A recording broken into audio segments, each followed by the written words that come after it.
this. Hey, YouTubers, if you haven't already done so, encourage everybody to hit subscribe and click the notification button. Well, there's 4 of them already. Look at that. There you go. Walter, what's up, sir? Anthony, welcome back, buddy. Let me share it on Facebook. Don't just click the subscribe button. Get the notification. Click the bell on notifications. Do both, because Google makes you want to do 2 clicks instead of 1. No, of course they do.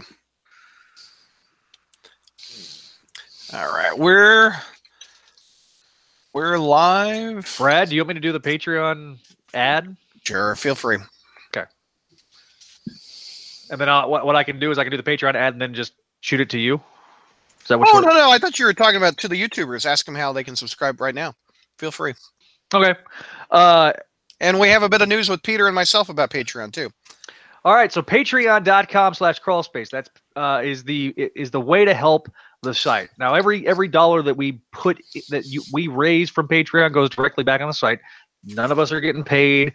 None of us are living off this. This is basically to pay for the website expenses that the site incurs on a monthly basis. So what you get with that is you get the PS4 Spidey reviews, and you get the exclusive Patreon exclusive Spider Satellites podcast starring me, Brad, and Neil for our front page reviewer. Yeah. An occasional guest host here on the regular show. So, and Peter, we got one more show that we just put together that we're going to record. Mark and Peter have asked if they could do a Patreon exclusive. Who is the Centidemon? Oh, so they're going to have charts and graphs and flows and stuff. And if you would like to watch that episode, we're going to be recording that, I think, next week sometime. So that ought to be kind of fun with you and Mark.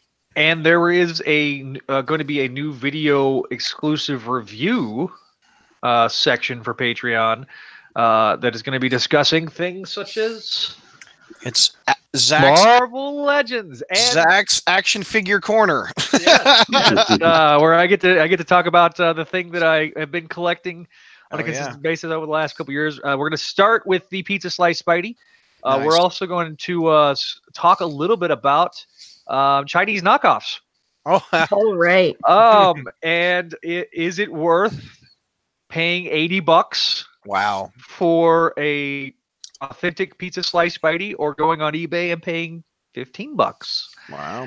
And you know, we should invite Ashley on for the satellite review for the first issue of Black Cat, or maybe if she wants to come on and do Black Cat. Black Cat issues. I would happening.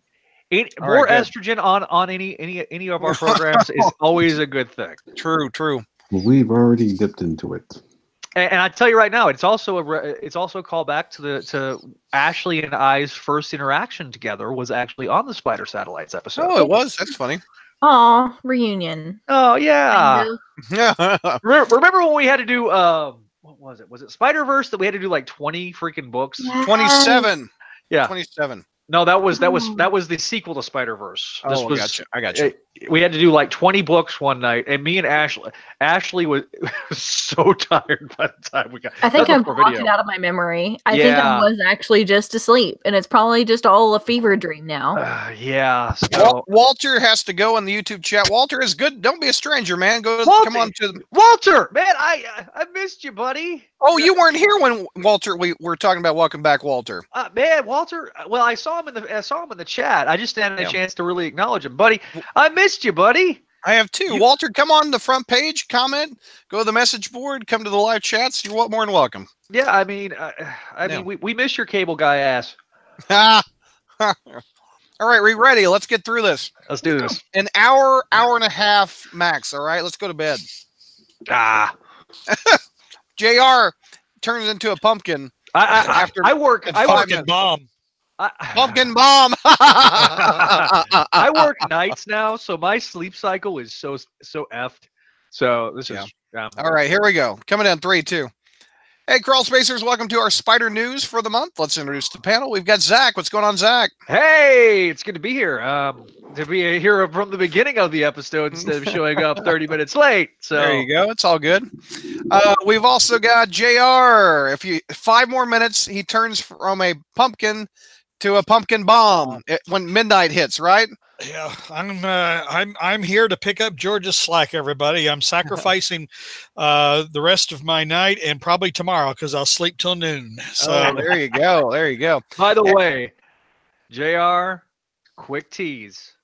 JR, Clone Saga Chronicles talking about goblins. It's coming soon. Oh, is it online yet? Oh, it's coming soon. It's coming soon. It's coming soon. I'll post on the front page whenever it comes out. Oh, I can't wait. Oh, it's a great episode. I'm telling you. We also have Ashley. What's going on, Ashley? Hey, I'm excited for lots of good news tonight. So, no doubt. Lots of things happening with Spider-Man. And unfortunately, George couldn't join us. Unfortunately, Mike has a date. So I'm filling in. 2 for 1 with Peter, aka Chi-Town. What's going on, sir? Not much, I'm filling in for George. Well, no, JR's doing that, and yeah, you're filling in for Mike. I got the muscles. You got the muscles. Well, we're kind of both filling in for George because no one person. Yeah, right. George is a large mammal. To describe the phrase that was used to describe Jim Shooter. I used to describe George. So Peter could be George's tail. And JR can be his body. You're banned from saying tail. Okay. That's my fault. That's my bad. I started it too. That's the best part. I'm so sorry. Okay, we have a lot of news, and we can't top Spider-Man winning an Academy Award. Woo! The thing that I never thought I'd talk about on Zach, this show. Tell me about it. First things first, I want to acknowledge something that a little mistake we made. We acknowledged it on our social media, but we didn't really do anything on our front page. So I want to acknowledge that. We apologize. Some people, some fans of the site were asking me about it, why we hadn't done it, and it was an oversight on our part, and we forgot. So moving on. So Spider-Man Into the Spider-Verse won an Academy Award. Now, this Academy Award is for Best Animated Feature. Now, this has been a category that has been dominated by Pixar. I mean, this was the joke. Running gag is that it was created basically to give Pixar an Academy Award and not, but not include them in the Best Picture category. And for the last several years, I mean, it's been a stranglehold. Anything that was Pixar has won the Oscar. So for this to happen for Sony is a huge, huge coup for Sony. Not just because of the Spider-Man implications, but also for Sony Animation. It also kind of helped that they were up against Incredibles 2, which I didn't really care for. See, I haven't seen the second Incredibles. I know it's sacrilege. There's just been so many good. The problem that I'm having with Disney right now is and Pixar and everything is that I'm paying enough money to watch the Marvel movies. Mm-hmm. I can't watch all the Disney stuff. Like, I am excited for the streaming service just so I can watch all the classic stuff and all the new stuff because I have not seen hardly any of the new live action movies. I want to take my daughter to see Lion King because I was around her. I was just a little older. I think I was 5, maybe 6 years old when Lion King came out. And I watched that. I remember watching that in theaters when it came out. So I want to take my daughter to go see the new Lion King when it comes out. I think it's hysterical that Shane in our live YouTube chat says, "How old is this video?" We record these about once a month. And it was a couple of weeks before we got. No, I think it was like a couple days before we wrapped up the last news segment. Yeah. And between now and we record, that they won an Academy Award. So it has been about a month since the Oscars. I think that was last Sunday of February. Last week of February. So yeah, and I think we recorded this like a couple of weeks, like a week or two before. I mean, it was not very long before. We anticipated that we were going to win. It was going to probably win the Oscar because look, it has won a ton of awards. Yes. And look, I didn't see the movie when it came out. I wasn't a part. Obviously, I wasn't a part of the review on the podcast. But I decided I was in Houston a couple weeks ago, and I had nothing better to do because I dropped my daughter off. So I was like, you know what, I'm gonna get it on digital. So I ended up downloading it on my phone, and I watched it in my hotel, and I've watched it now now 3 times, and I've really enjoyed it. It's a really good film. So the accolades that it's receiving are nice. It's nice to see, even though, yes, it's an animated feature, and I know some people are like, well, it's just them acknowledging that comics are for kids, whatever. The fact that it got an acknowledgement, the fact that we've seen more Marvel Studios, Marvel-related proproperties nominated for Oscars this year is showing, like Black Panther, yeah, like Black Panthers, for example, is showing the power that the pocketbook is finally breaking through. Now, they had this really ill-fated idea of doing this popular film category because they want to maintain their artsy-fartsy bull stuff. Edited myself there, Douglas. But it's nice to see the acknowledgement. Look, the movie's point was anybody can be Spider-Man, including Miles Morales, and I think that it's a good message. It was a great introduction to Miles Morales to mass media. It was a great introduction to Spider-Gwen. My only wish is that we would have seen a Mayday Parker introduced to the masses. I'm hoping that with the inevitable sequel that was set up in the post-credit scene, that we'll see that. My only wish was my Spider-Man was in it. My 616 was in it. Well, really, the whole movie was about the legacy of Spider-Man. That's very true. And Peter Parker, to drive that home, he had to die. He had to be sacrificed. He was the sacrificial lamb so that his legacy could live on. And I agree. It is a legacy film. I would agree. And that's the best part of Miles is he's carrying on the baton. Everything we have griped about with Miles in the 616 in terms of the character being in the 616 that was diminished whenever they brought him in was amplified tenfold with this movie. I liked that, we got an older Peter Parker that it kind of was on the cusp of giving up, but then that characterization of that Parker grit, that Parker determination, he starts seeing a little bit of himself in Miles. And Miles is the main focus of the film, but Peter Parker was an integral part. There was 2 different Peter Parkers in this film. One that was suspiciously looking like Ben Reilly for some reason. I don't know why they gave him blonde hair, but yeah, that's right. It made me. We lost Peter.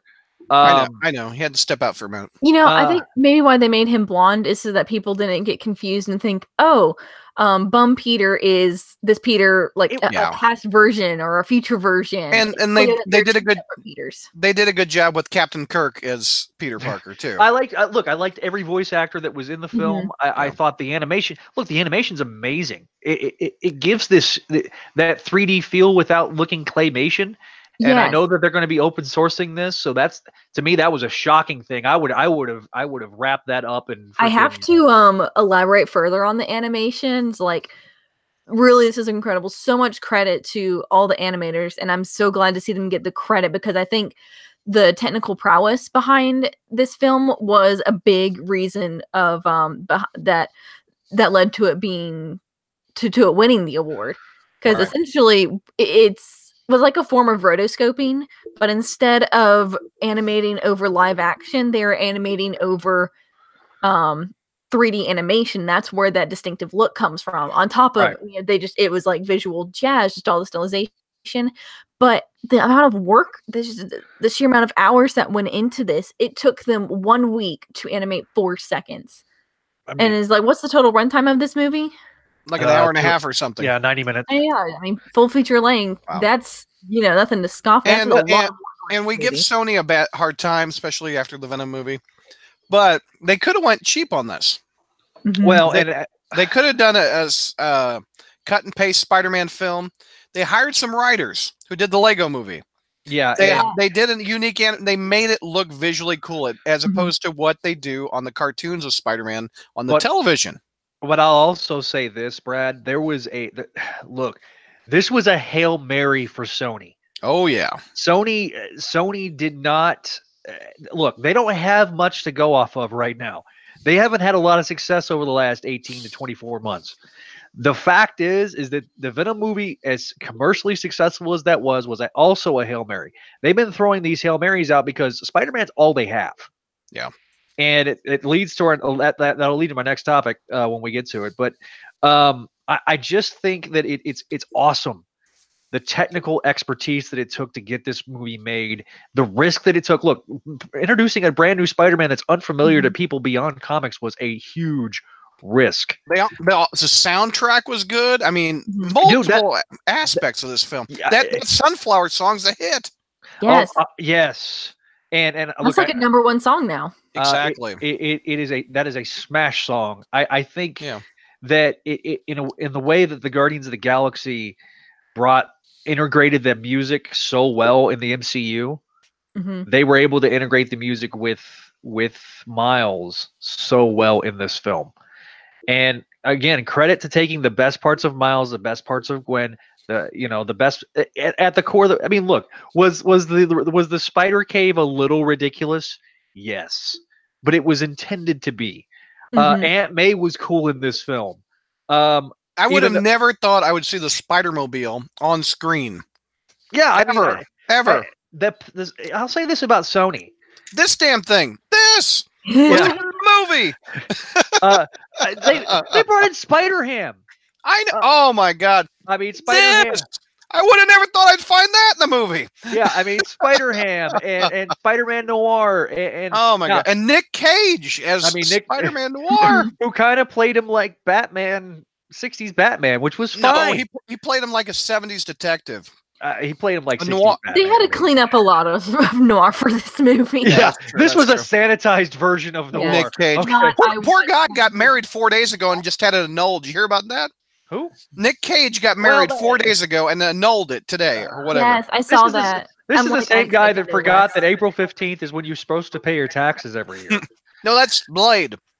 It's Wesley Snipes. No, he forgot his to pay. He didn't. The only difference between Wesley Snipes and Nick Cage is Nick Cage didn't go to jail. He just had to sell his Action Comics #1 for it. Pay his tax bill. So, needless to say, we spent a lot of time on this topic, so we'll move on. But it's really exciting to see Spider-Man get an Oscar. Yeah. Yes. JR in a previous episode gave that movie a B. By the way, B+. B+. I'm sorry. Did you ever think Spider-Man would win an Oscar of all things, JR? Well, not just Spider-Man, but popular culture overall pretty well gets the shaft when it comes to the Oscars or any kind of formal critical recognition. I guess in a way I was a little sad to see them have this success like they did with Venom, only because I just really think Sony needs to crash and burn, and Spider-Man, the rights to Spider-Man go fully to DC. They got so lucky with Venom. That thing could have, and somehow they think that the Venom, Venom's a unique character, but somehow they think that success is going to translate to Morbius. It's going to. Look at the reputation of the movies too. Venom, it did really well, but it does not have good reception. The highest praise people can say about it is that it's enjoyably bad. That it didn't suck too bad. It's so bad it's good. Sony has so many stupid ass ideas that I'm like afraid that Spider-Verse then will be successful enough. It'll give them. They're going to. By the way, they're going to stretch it thin. You want to talk about spoiling, trying to doing their best to spoil Avengers Endgame. Marvel did not want to release a trailer for Far From Home until after Endgame. Oh wow! And Sony, Amy Pascal, basically threw this giant temper tantrum because she didn't feel like people were going to go see it if they didn't start promoting it back in January. The fact is it's a Spider-Man movie with the MCU. It was going to make stupid money regardless. You didn't need to release the trailer. JR, you're talking about how Sony needs to go away. I saw a funny meme or whatever on Facebook that the day Disney bought Fox. and it said, and it was a Disney account, and it said, "Hey, Sony, check your DMs." So Sony has the potential to be bought by Disney, like every damn thing else. Well, I'll be honest with you. I predicted that Yeah. a year and a half ago, because quite frankly, I mean, Sony's gotten this momentum that Sony's on is the biggest momentum they've had since really the early 2000s. They've had a really bad run this last decade of bad decisions and bad movies outside the James Bond franchise, which they were only the distributor. They weren't. Yeah, they weren't they've lost it now. They don't have it anymore. and they don't even have that anymore. So again, Who they lose the Bond distributorship to? I forget who it is, but it's not who had her. And how could they lose it? I mean, they've had it. Well, they had a contract for so many films, and now it was up again. And somebody else bid. Yeah, it went up for basically it went up for auction, is my understanding. And then Sony underbid because they didn't think anybody else was going to bid for it. I'm like, it's James freaking Bond, you idiots. Yeah. Of course, we also know that Sony doesn't make really well-informed decisions. So at the end of the day, this kind of leads into our go ahead with our next topic. Go ahead with the next topic. So there's some big plans for the Spider-Man Cinematic Universe. This is according to CNBC. Again, they keep saying that there's going to be 5 films, but Tom Holland is spoiled that there's going to be a 3rd MCU Spider-Man movie. So, we'll see what happens. But basically, Jared Leto is filming Morbius right now, which centers on the, quote, the villainous vampire that Spider-Man is known for fighting in the comics. And it'll be released in 2020. By the way, on-set reports have a truck on set with the word Craven on the side of it. What? Yeah, and are expected to make it to the movies, including Craven the Hunter, a team-up movie for Black Cat and Silver Sable, which I think is still going to not going to happen. No, they've separated them. It's going to be a Black Cat and a Sable movie, not 2 for 1. But the jury, this is quote, the jury is still out whether Spider-Man Cinematic Universe without Spidey can pull off a string of successes like Marvel Studios. If they do it twice, it's a pattern. Yes. If they do it once, it's a freak thing. I mean. But again, there was look. If they had just pushed Venom out a little bit, but Sony knew that because nothing else came out during the time that Venom came out. Look, they were going to tease Venom in Infinity War. Really? That was they were willing to do that. Feige has been willing to work with Sony in teasing stuff for Sony. The biggest hindrance to that was Ike Perlmutter, but that's not a problem anymore because basically Feige has full reign. Wouldn't that be perfect? Spidey on Titan and a little black thing goes on his leg or something. Yes, and but Sony was impatient because Sony is losing money. Yeah. It would have made a little bit more of a more sense. But look, the last movie for the MCU, Tom Holland Spider-Man, is next month in Endgame. But Sony would be stupid not to renew or make a new deal. Oh, yeah. Yeah. Because they're profitable. These are profitable movies. Marvel Studios does all the heavy lifting. They just do the distribution. Yeah. But I guarantee you, it's my Texan coming out of me. If I'm Disney, I offer $5 billion to the live action rights for Spider-Man and move the hell on. And do it for cash, because Disney's got the cash. Do it for cash considerations and say, look, we are buying back our intellectual property. We thank you for everything you've done for us. And if they don't do that, then they turn around and they do a merger with Sony and just Sony Pictures, because they're not going to buy Sony Pictures Television, because that's the only part that's profitable of the two. Ashley, do you think they can pull off a second, a third, a fourth successful spin-off movie? I think it just depends on the studio handling it. I think Sony Pictures has proved themselves completely incapable, but Sony Animation is showing. I don't know. The Spider-Verse was successful, and and Venom was successful. 2 separate studios within Sony. It's like, there are 2 arms attached to the same body, but what one does doesn't necessarily condemn the other. So got it. JR, can they pull it off? Can you have a Craven movie with no Spider-Man? No. Well, I don't see how.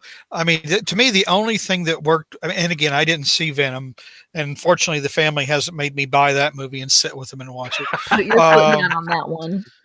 But Venom is just a unique character. I mean, the sense of humor that Venom has, and the like I said, Venom is the master of disaster. I mean, he's chaos. He's fun to watch. I just can't see that mania translating to Craven or Morbius or, you know, I mean, and Silver Sable. I mean, and Black Cat. I mean, I like Felicia as a character, but I honestly don't have faith in Sony to do.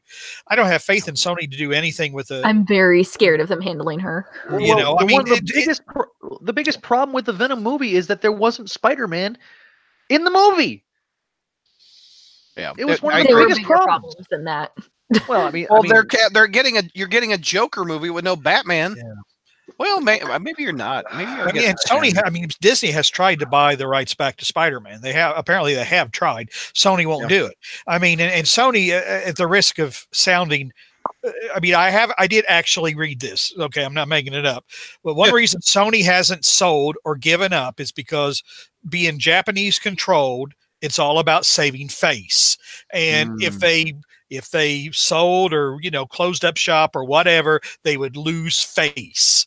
And as long as that consideration exists and outweighs economic considerations, you know, that's I don't, like I said, it's just, you know, they do a Spider-Verse, they get lucky with the Venom, but there's all kinds of, they've got so many stupid ass ideas that I can't see them not, and they're not, and I wouldn't say it's you know, yes, Zach's right. It would be stupid for them not to renew MCU, but some of these movie studios have a odd perspective. If we can't make all the money, nobody can make any money.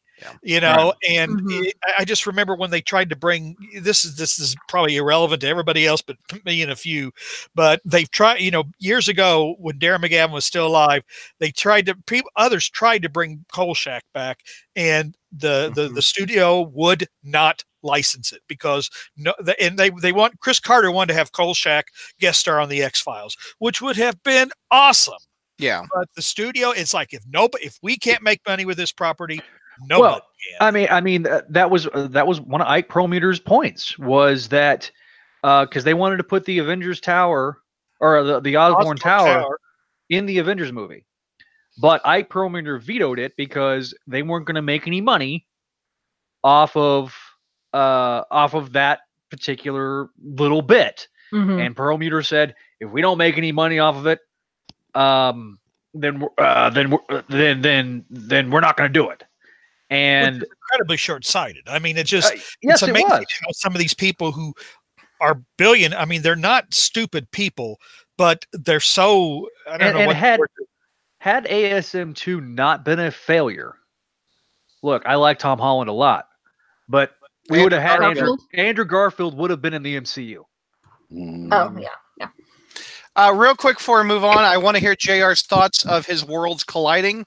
Captain Kirk voicing Spider-Man. What'd you think? Well, Chris Pine. Not real Captain Kirk. Exactly. Oh, okay. No, but I have liked the Abrams the Star Trek movies.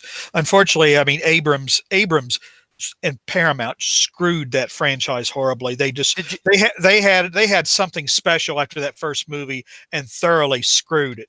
I really don't care. Did you hear Chris Pine singing the Christmas Spider-Man songs? No. Go to YouTube. Yeah. They're hysterical. They are pretty funny. They are very funny. Spider-Man singing Christmas songs as sung by Chris Pine. But I mean, look, I mean, they have on this link that Brad gave us from CNBC. They have the opening weekends. Look, Amazing Spider-Man 2 made $92 million, which was more than the second Raimi Spider-Man film. You know, I mean, yes, its overall domestic and international grosses were pretty small, right? But even so, I mean, Sony, as long as Amy Pascal is involved with these movies, they're going to not be very good because if they don't have a visionary director like they had with this Into the Spider-Verse, where you had two very good, very visionary writers in I can't remember the two guys' names. Everything that they touch is gold because they're passionate about the subject matter. That's the difference. Let's keep along with the movie news. Ashley, we've got several new movie posters up for Endgame and also Far From Homes.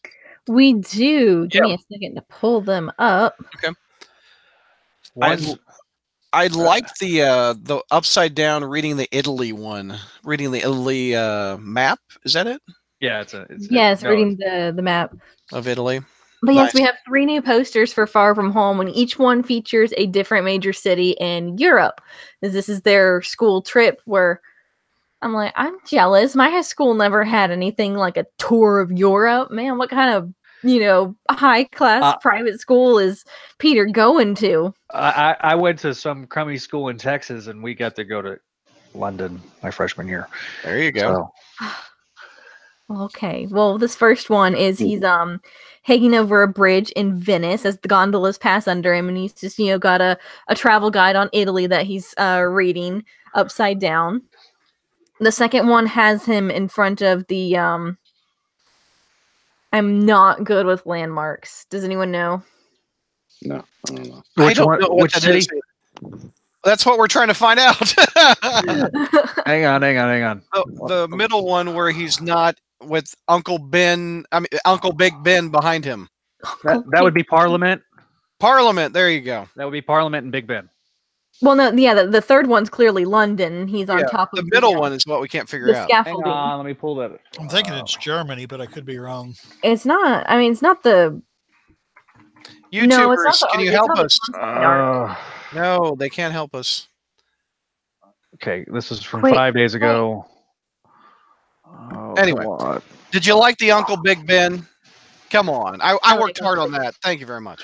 I tell you, though, I really do like that first poster. That is a classic comic book pose. I would agree. I really like that poster. Okay, the top, okay, of the 3. That is the Louvre. It's in Berlin. That's in Berlin. Okay. Okay, so he's going to Germany. Yeah. So we have Venice, Berlin, and London. We are very far from home indeed. Yeah. Something if everybody doesn't figure out that Peter Parker is Spider-Man after this movie, okay, they're all stupid. Excuse me. That is the Brandenburg Gate. Oh, Brandenburg Gate. Okay, great. Real quick, what do you guys think of that? The new suit. You get a really tight look of that suit. You like the black and the red, or do you hate it? I'm not too big on the black. I like blue better for Spider-Man. Yeah, me too. I don't dislike it. It's something different. It is. I'm not a huge fan of the white spider on the back, though. I get it, but I don't love it. I don't know what I think of the arms are mostly black. Yeah, it looks kind of, and I don't like the ribbing on it. It looks like, like motocross or like, motorcycle body armor. Yeah. To me, the arms look too much like Miles's costume. Because of the finger gloves and stuff like that. It's kind of like a mix between Miles's costume and the Ben Reilly suit. Yeah. On the arms, and I just I prefer something to break it up too on the suit, not the smaller squintier ones. Yeah. I've always preferred black and red, although they've made it look black and blue. They made red and blue look good on the screen. Maybe black and red would just be better in the comics or something. But I always liked the black and red Spider-Man. They'll also sell some more action figures out of these new suits. I'll be picking up the Marvel Legends whenever it comes out. But actually, I think it's a good direction with and something they're showcasing and highlighting in these posters is we look at Homecoming and since they since the Raimi films, the Raimi films were very clearly cemented in New York. They filmed in New York. New York City's identity was just completely ingrained in the movie. The movies since then have not really had the setting be as enmeshed with the movie as that sense. I agree. So, think about can you think of any iconic settings in the Andrew Garfield films? I just remember the when God he's bless hopping, her. he's swinging across the cranes. I don't remember any specific, That landmark. Oh god, that ridiculous scene with the cranes. Like there's like 50 cranes all at once in New York City, and they all happen to be on the same street, and they all like what? And it was really poor payoff too. It was like I was like, oh my god, it was kind of it was more eye rolling than anything. And the other posters we're going to talk about, the internet went nuts with these things. The Endgame posters. There are so many. Talk about what they did. You'd have to like be trying to have not seen one of these. These are basically all the latest teaser posters for Avengers Endgame.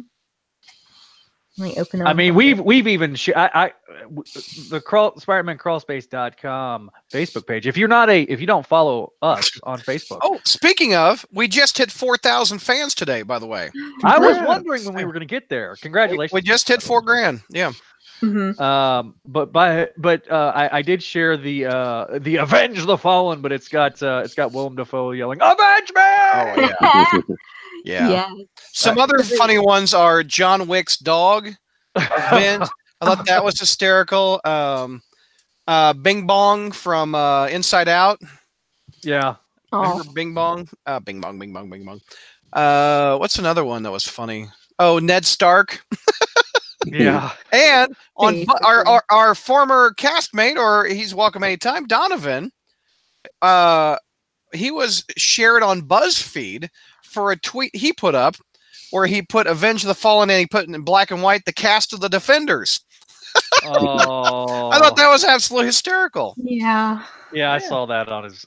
He's gone viral a couple of different times. He went viral on that. Yeah, I thought that was cool. Actually, tell us about the Spider-Man. Well, there's a couple things that came out with that we didn't know about characters. Yeah. So we it's split into two different types of pictures. We have the first set, which is their full color pictures of the surviving members of the MCU. Yeah. And interposed over their face is the text "Avenge the Fallen." We have Tony, we have Captain America, Black Widow, Thor, Bruce, Hawkeye, Captain Marvel, Ant-Man, Nebula, General Okoye, Rhodey, Pepper Potts. Mm-hmm. I was surprised to see her in there. Rocket Raccoon. She's going to be she's going to be rescued. She's going to armor up in this movie, I think. They better. They teased it in Iron Man 3, and I've been ready for it since then. Valkyrie, Wong. It's nice to see Valkyrie coming back. Happy. Yeah.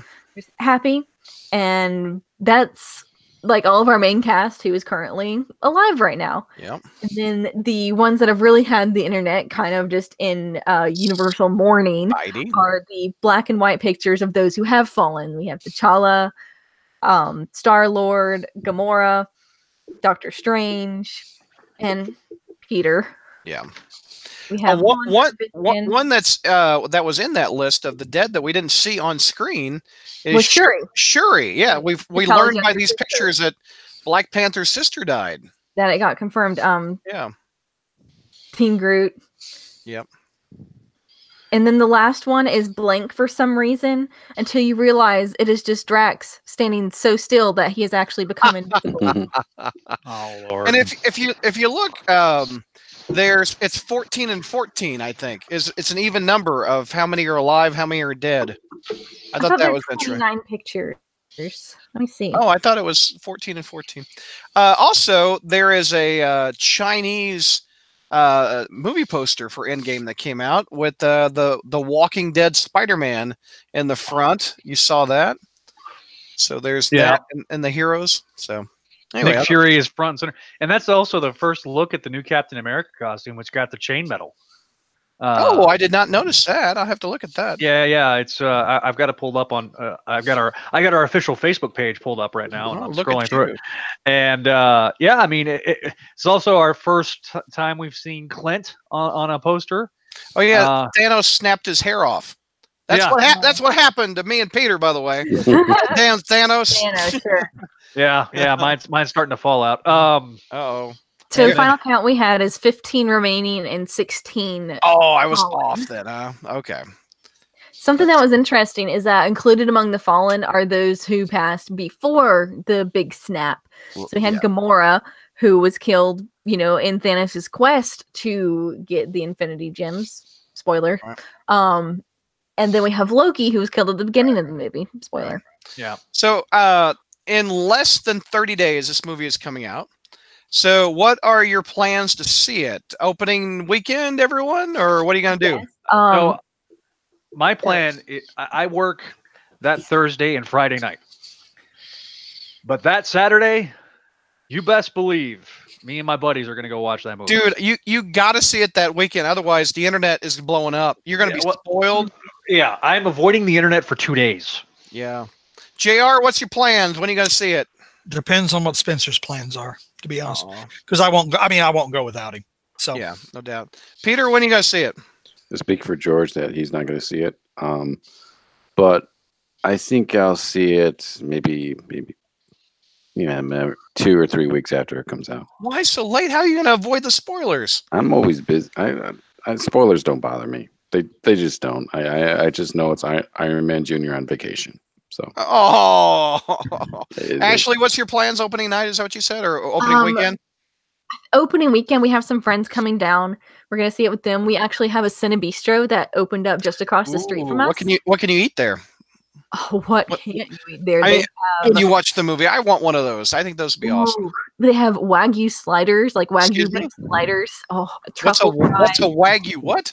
Wagyu beef is a certain grade of beef, which is it's generally associated. It's not Kobe beef, but I think it's one below that. It's just beef that is treated very, very well, and so the meat comes out much richer and more flavorful. Yum, yum. By the way, the movie 3 hours 2 minutes runtime. How are we not going to pee? How are we doing this? JR, your 75-year-old bladder can't handle a 3 hour movie. I'm going to sneak a catheter in. Hey, they sell Spider-Man diapers down at the Walgreens if you need. Yeah, but unfortunately, buckets, as fat as my ass is becoming, those aren't going to fit. I'm going to need Spider-Man Depends. Extra large. You mean Aunt May Depends? Spider-Man's just guest starring on those. Oh no! Oh my god! All right.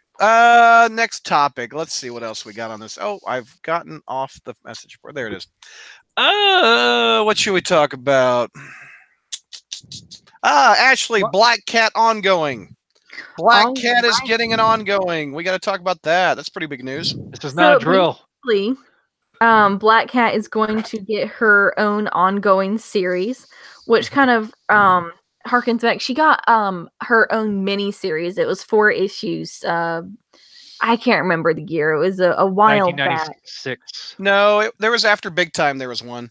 Yes, but there was one in 1996 too. Yep. Okay, well, hopefully this looks like it's going to be her own running series and not just a self-contained mini series. So we'll see what they do with it. They're going to have Jed McKay writing from Man Without Fear, and the artist will be Travel Foreman from Animal Man. Those will be the two guys at the helm. The first cover has been done up by J. Scott Campbell. Everyone's been bombarding me asking like, oh, actually, Black Cat ongoing series. What do you think? Oh my God, we have to know what you think. What do you think? Let's hear it. I'm glad to see my girl getting some love and attention that she deserves, but I'm also kind of meh because my past experiences with how these have gone for her, it really depends on the writer. Yeah. If this was if they're taking leaves out of Nick Spencer's book, oh my God, I am all in. Let's go right now. But if they don't really know what to do with her, her story really fell flat in the miniseries that I read, the most recent one. Mm-hmm. And it was kind of boring. Like the most interesting thing was her talking to her mom. And was that Amanda Connor? Is that who wrote that? I think that's what's sticking out my mind. I forget who wrote it. I forget the story too, for that matter. I'm not too thrilled over the J. Scott Campbell cover. He draws her. She looks very pretty, but she looks too dollish. She's just got very soft features, and I'm like, no, Felicia is a badass. She's gotta be, she better look strong and built, and just there and not so waifish. There was is the artist Ingram? Is that what it's a very black dark cover? It's I like that cover one done too. by J. Scott Campbell. Oh, I know. There's another one that's out. That Another looks one. really good. Okay. Yeah, I I'm not forget which seeing one that it is. on here. I'm buying it. We're reviewing it. I think it looks fun. Absolutely. Yeah, I'll be eager to dive into it. It comes out in June, so we have to wait till then. But please, please, please pay attention to what they're doing with her in the DLC. Pay attention to what Nick Spencer is doing with her. Take notes. You're talking to the writer right now. Yes. Peter, interested in a Black Cat ongoing? I am actually. Awesome. If it, like Ashley says, if they do Spencer what he's been doing to the character, yeah, absolutely. JR, does Felicia deserve an ongoing? I think she does. My feelings about. I tend to see what Ashley is saying, though. Like I would feel the same way about any kind of series with Norman. Depends on who's writing them. I don't trust the character with everyone. Felicia would deserve a series if she had good writers and people who understood the character. But if this is just a money grab, I agree. For an 800th monthly Spider-Man related book, then forget it. Yeah, I agree. Who's writing the book again? It was. Let me pull this back up again. Jed McKay. He did Man Without Fear. I would prefer if Gail Simone did it. But. Yeah. Zach, Felicia ongoing interest? Well, I'm gonna have to read it. Oh yeah, that's true. We're gonna for the Spider Satellites. We're gonna have exclusively on Patreon.com/crawlspace. That's true. But I was about to say, see, here's the thing. We were talking about the cover. I mean, I like the female form, obviously. I really do. But I really think that female superheroes and villains, I think genuinely their costumes should be more functional. And I really, I don't like, I mean, Felicia is a character that is way too easy to sexualize. And I have a feeling that they're going to go for that easy thing. I thought the PS4 costume was functional yet sexy. Yes. Yeah. Yes. I think Felicia is the kind of character that I'm more okay with them sexualizing her, because that to me feels like a choice that the character would make. She likes using that she likes weaponizing, and her sexuality empowers her. She weaponizes that to throw others off guard. However, if that is kind of put in as her only key identifying feature, that is cheapening the character. Or if she comes with a 13-inch waist and, yes. That kind of stuff. And remember too, this is a woman who is constantly out, doing acrobatics, fighting crime. She is going to be built. Like I loved how she was drawn in the Grand Hunt issues. She looked as strong as she was being depicted, and I'm like, that's realistic. That's a lot more realistic than what I saw on this cover. She shouldn't be weighted. She should be strong. No doubt. Other bit of news, I'll tackle this one. The Spider-Man newspaper strip has come to an end, at least temporarily, which I'm kind of sad about. It premiered in 1977. Stan Lee and Jazzy John Romita started it back in the late 70s. It's been running for 42 years consecutively, every single day. It's been in newspapers. And since Stan Lee passed away, actually since 2000, Stan Lee kind of got hands off with the strip, and writer Roy Thomas has been the ghost writer, if you will, not on the motorcycle, but a ghost writer keyboard, helping Stan's ideas and dialoguing them. And Larry Lieber, who is Stan's brother, has been on the strip for a long time. And he just recently retired from the strip also. And our friend Peter, friend of myself, Alex Savick, has been penciling. He just got upgraded from the Sundays to the dailies. Stan Lee's name still appeared on the comic strip. Roy Thomas's name did not, even after Stan died. So it looks like, well, what is the distributor? It's King. Is it King Features? Yeah, King Features. Yep. They sent a note out to the people who published the strip, like the newspapers, etc., and they said, "Hey, Spider-Man's going to take a break for a little bit. We're going to rerun some stuff, and we'll be back with another strip." Roy Thomas and Alex Savick don't know what that strip is. They weren't invited back to the party. It could be a Marvel centric strip without Spider-Man. Maybe you have the Avengers newspaper strip, etc. Or like Alex Savick and I were talking about, it may just not come back. It just may be in reruns, like Peanuts has been in reruns for years. Yeah, I mean, this is not anything new. Yeah. Obviously, Peanuts is a good example, but Calvin and Hobbes ran for several years after it had ended. For Better or for Worse was another one that did that. Yeah. So this is not unprecedented, especially when one of the main writer passes away. Yeah. But it is sad that there won't be any new ongoing Adventures of Spider-Man. And Roy Thomas, he had a goodbye note, and I put it up on the front page. He said he worked for 18 and a half years, and he never got a raise, and he got $300 a week or something like that. And Alex Savick said goodbye too. Ironically, actually today was going to be the day that I was going to interview Roy Thomas and Alex Savick, but Roy backed out. He has a Conan book that's coming out soon. He's scripting it this weekend, and he needs time to do that. And Alex said, I want to be on with Roy. So we're trying to rearrange another podcast with those two guys, because 20 years on a comic strip is a long time for someone to do it daily. So not to jump back to our previous topic, but I did look up that Black Cat miniseries that was written in 2010. Yes, that was Jen Van Meter was the okay, got it. So anybody read the daily comic strip? JR, did you used to read it back in the day when it came out in the 70s? No, because I never lived in an area where it was run, to be honest. Sometimes in my travels I would, pick up a local paper and they might carry it, but never consistently read it. It just wasn't available. For up until about the 90s, the St. Louis Post-Dispatch had it, and then they dropped it about 2000 or whatever.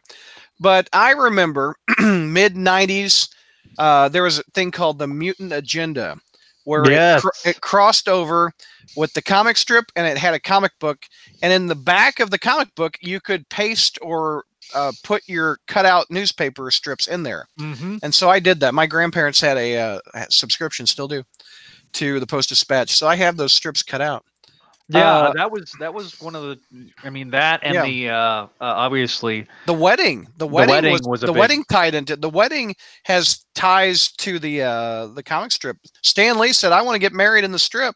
Let's tie it into the comics." And Jim Shooter said, "You're Stan Lee, okay."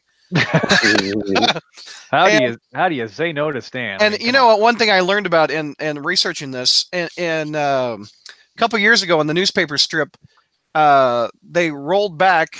I guess 10 years ago, 2008, when Brand New Day, Spider-Man was single, Roy Thomas had the idea to try it for him to be single. And Stan said, I don't like it. I don't like it. I don't like it. I like him married. So he reverted. He pulled a Dallas Bobby in the shower. So Stan, Spider-Man's co-creator, likes a married Spider-Man.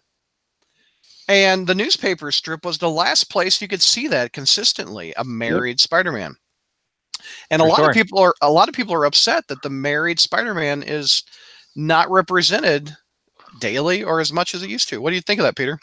I think that's one of the things that I used to like, was going to that news strip and seeing a married Spider-Man. I mean, we had it on the front page for a long time.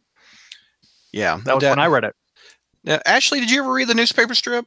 I don't think I ever did. I think I was kind of in JR's situation where our newspapers, it wasn't circulated. Right. Same. Let's see. Ashley, you need to jet. You've got, I think you did all your news topics, so you need to head out. It's 2 a.m. in your neck of the woods. Shopping for some honeymoon prep tomorrow, so we got a big day. No doubt. Well, thank you for being on. Congrats for having such good Felicia talk these 2 episodes. And looking forward to more. It looks like there's only more to come. No doubt.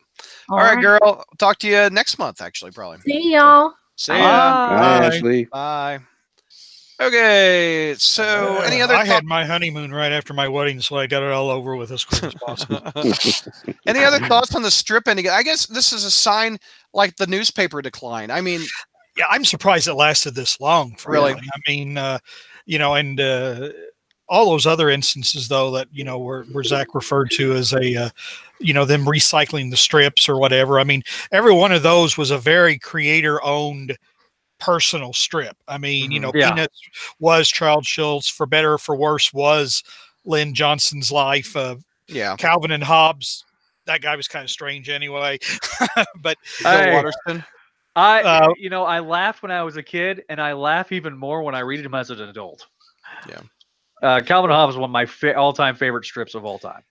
But the you think Marvel's going to try another comic strip? I don't. To be honest, I didn't really read. I can't really judge how good the Spider-Man comic strip was, but I just have a hard time seeing a superhero comic translating well into a that kind of 3-strip-a-day thing. Because didn't during Spider-Verse, one of the humorous things about Spider-Verse was Moreland invading the comic strip? Repeats. And it's like nothing happened. He knew that he would get nowhere, and I think that. The fact that the Spider-Man strip survived 40 years to me is miraculous, to be honest. Well, writing a strip versus writing a comic is specifically an art form. And to write an adventure comic and having an adventure comic last as long as it did, because most comic strips, Calvin and Hobbes, Zitz, whatever you want, Zitz was one of my all-time favorites too. It always had the punchline at the end of the strip, but it always led to the next day. And so it's an art form that, unfortunately, I think is going to be lost to the only way it's going to be retained is through webcomics, and there's certain webcomics that I read every day. I think it going web-based is something that's going to happen. Whether it has Alex Savick or Roy Thomas involved, that'll remain to be seen. But you're right, Brad. The fact is that New York Times has even said that there's a distinct possibility by 2022 they will not publish a daily newspaper anymore. So, I mean, with the newspaper industry evolving and changing, I think the comics industry is going to evolve and change, and I think it's going to be completely online. Yeah. Zach, talk to me about Absolute Carnage, which sounds like an absolute 90s idea. That's why you gave it to me. So Donny Cates and Ryan Stegman are launching an event this August. It's going to start. The teaser of it's going to be in the Free Comic Book Day issue in May, first weekend in May. That's going to have also a teaser for the Amazing Spider-Man event. So you got one half of the book will be Absolute Carnage, the other half of the book will be Amazing Spider-Man, and it's going to be tackling a story that they've really been building since the beginning of the Venom run. Now, if you've listened to Spider Satellites, an exclusive podcast from Patreon.com/crawlspace, you'll know that I've given the Venom book high grades. Yeah. And so I got faith in this writer. He's solid. So basically, the overall premise of the story is that Carnage is going to attack anybody that's ever worn a symbiote. So people like Peter, Eddie. I saw an interview. I saw an interview with Cates, and he said the very first appearance in ASM 252. Did the suit get on somebody then? Did the suit get on somebody? JR, help me. Do you remember the suit hopping? I do remember after he rejected it, it hopped on some bums at some point when it left the Baxter building.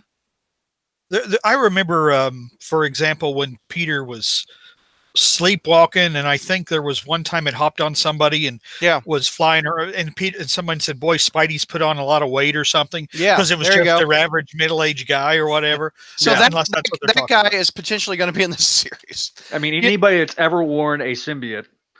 Everybody. You know, it's funny. If you look at the cover of Absolute Carnage, you'll see gravestones on the cover. You see one that says Parker. You see one that says Brock. You see one that says Logan.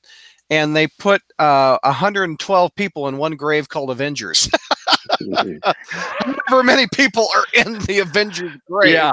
But I mean, the Avengers went to the Planet of the Symbiotes, that really awful. Oh, yeah. That awful sequel story that Bendis did.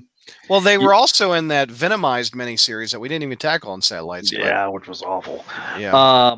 So, I mean, pretty much anybody that's worn a symbiote. So it's going to be like Carnage versus the world. Yeah. If anybody can write a compelling story involving symbiotes, it's going to be Donny Cates and Ryan Stegman. Dude, I have faith in them to do this. Yes. I have faith because that book is so good.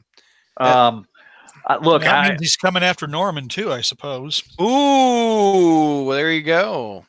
A catatonic. By the way, Norman how did Cletus get the suit back from Norman? Where did the Carnage suit go after Norman had it, JR? Theoretically, it was incinerated, when it separated from Norman or whatever, and because Norman was trying to beat Spider-Man on his own, and he tried to rejoin, and wait a minute. There was a Carnage one shot. I forget. The thing always comes back though. Both him and Cassidy always come back. Yeah. There was a Carnage one shot that brought it back to Cassidy. Yeah, I remember that now. It was Web of Carnage. Web of Carnage. That's right. That's right. So, like I say, it's been they've been working on this story, and it's been a slow burn for a while. Now they got the big event. I think it's going to be like 6 issues or so. I think is what they said. There's a video you can see up on SpidermanCrawlspace.com, our front page. You can see that and the press release. Yeah, no doubt. Any interest in this, Peter? No. None. JR, any interest? You hate symbiotes, JR. I know we already know. We already know.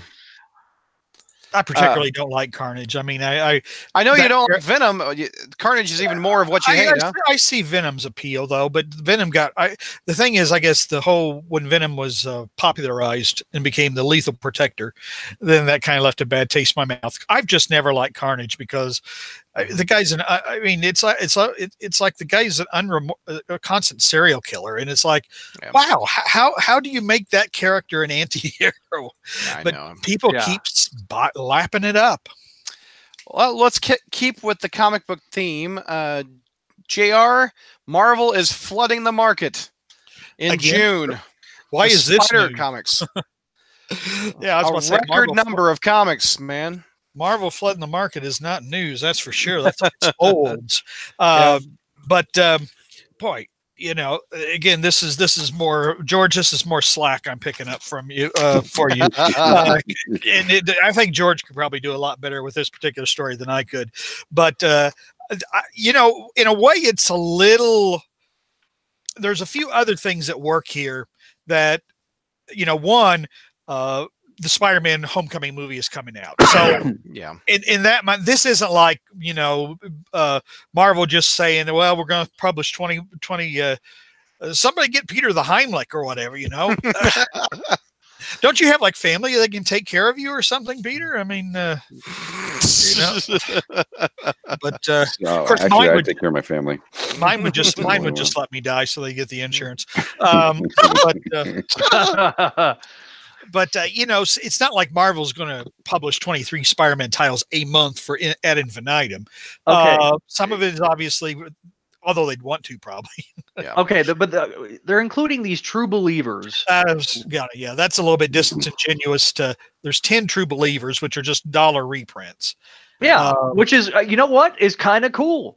I think it's a great idea, really, because the problem is, I think the choices they made though are somewhat dubious. I mean, it's almost like, well, wouldn't you want to put Spidey's best foot forward on some of these? But we're getting the Spider-Man in London.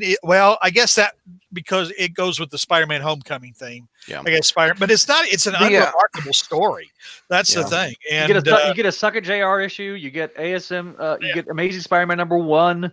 You get Morbius number. To play along with this topic a little bit, JR.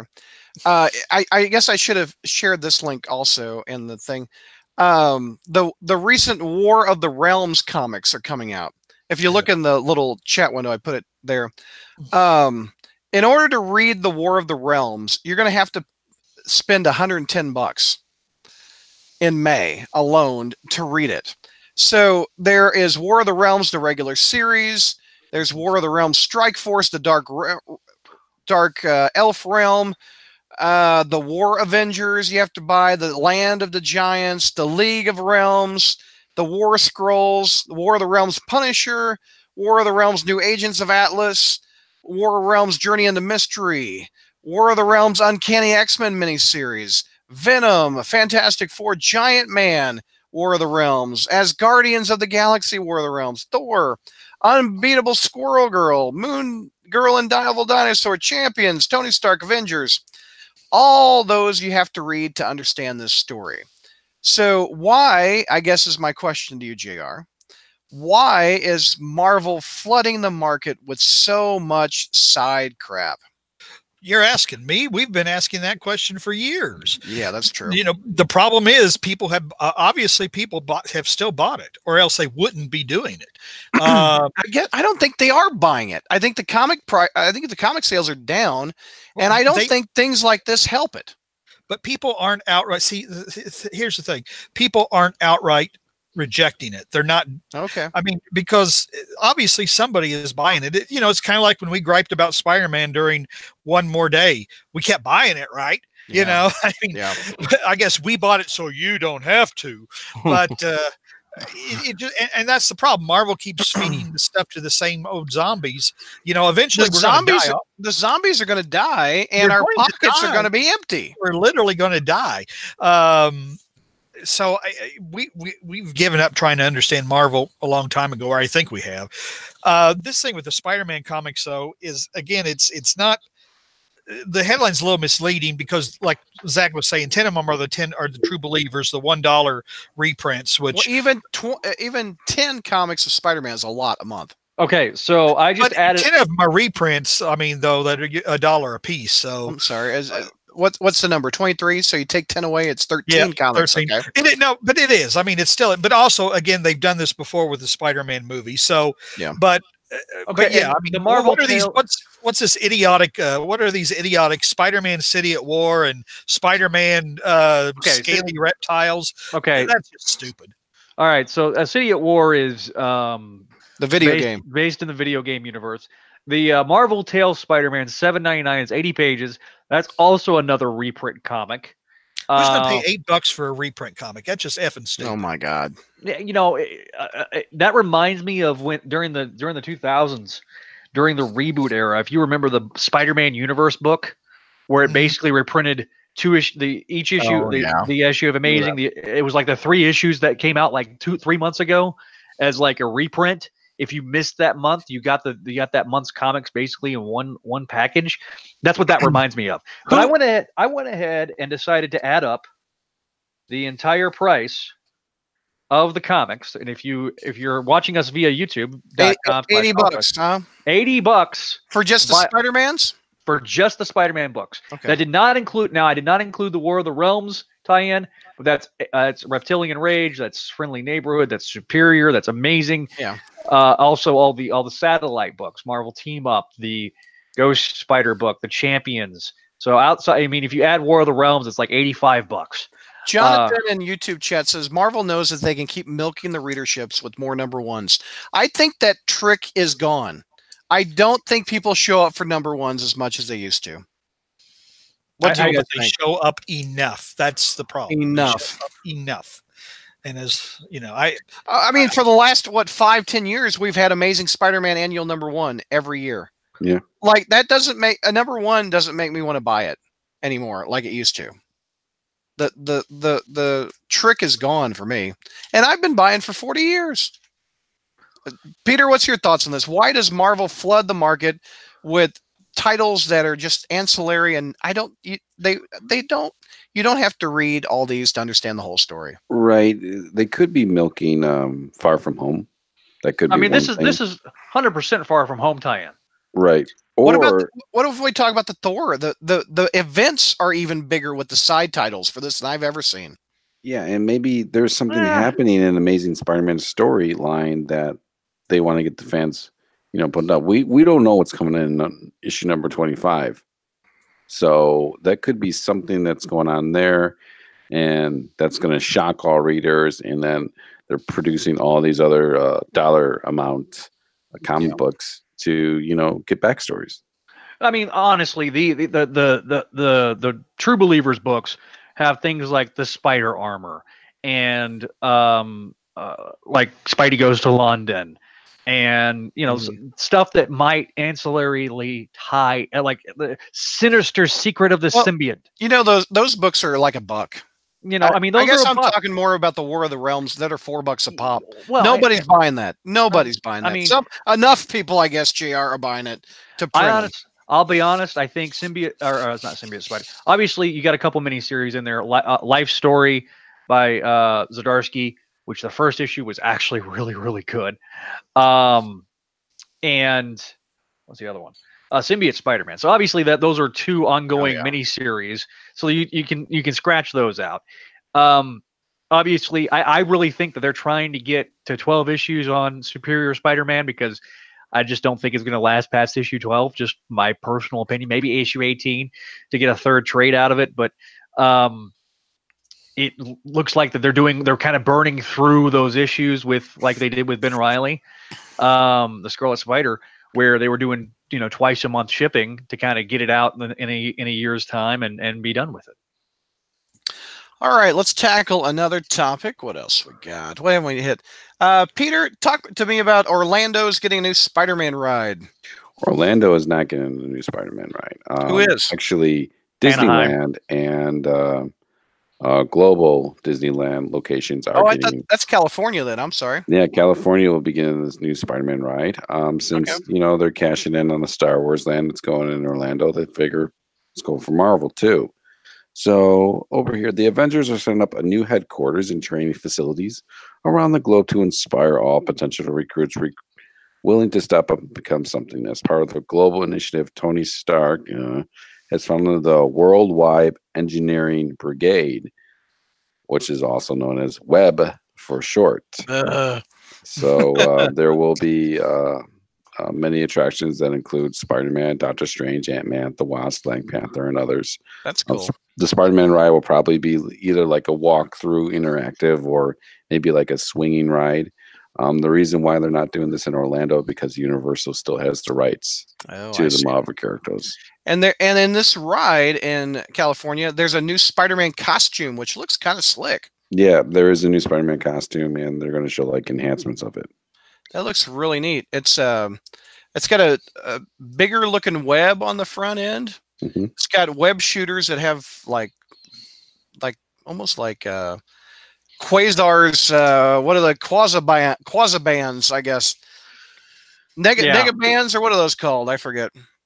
Anyway, that's a funky looking web shooter on his wrist. Yeah, you can almost say it looks like Homecoming suit. It does. Yeah. It does, especially that back spider. Mm-hmm. It's definitely inspired by the Homecoming suit. Yeah. Yes, because Marvel can't do anything in anything east of the Mississippi River. They can't do anything in the parks. Tell you what, when that Star Wars land opens, oh my gosh, I think that'd be fun. Oh yeah, that'd be really a lot of fun. So, plus, I think that they would probably with Disney World, they'd have to build a new Marvel park. Yeah. Because right now they're basically using what used to be MGM Studios area for the Star Wars basically the Star Wars land. So, and I think half of it's going to Star Wars land, the other half's going to Toy Story land. And so I remember when it was, Disney MGM Studios, where you could see like the animation and stuff like that. That was cool. When I went to Disney World years and years ago. But this is cool. I'm excited. It's something, honestly, something to differentiate Disneyland is not a bad thing.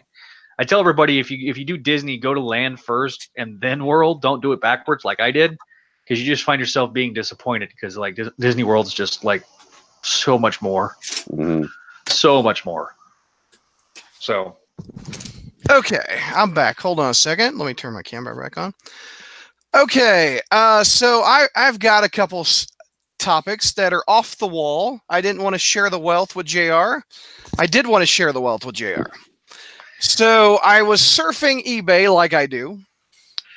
And I like to often type in Spider-Man and then sort by the most expensive item. And I was shocked to find that a lunchbox was being sold. And it hasn't sold. It was being asked for $13,000 for a Spider-Man lunchbox. And I'm like, wait a minute, do I have that lunchbox? Which is this right here from the 1970s. This lunchbox.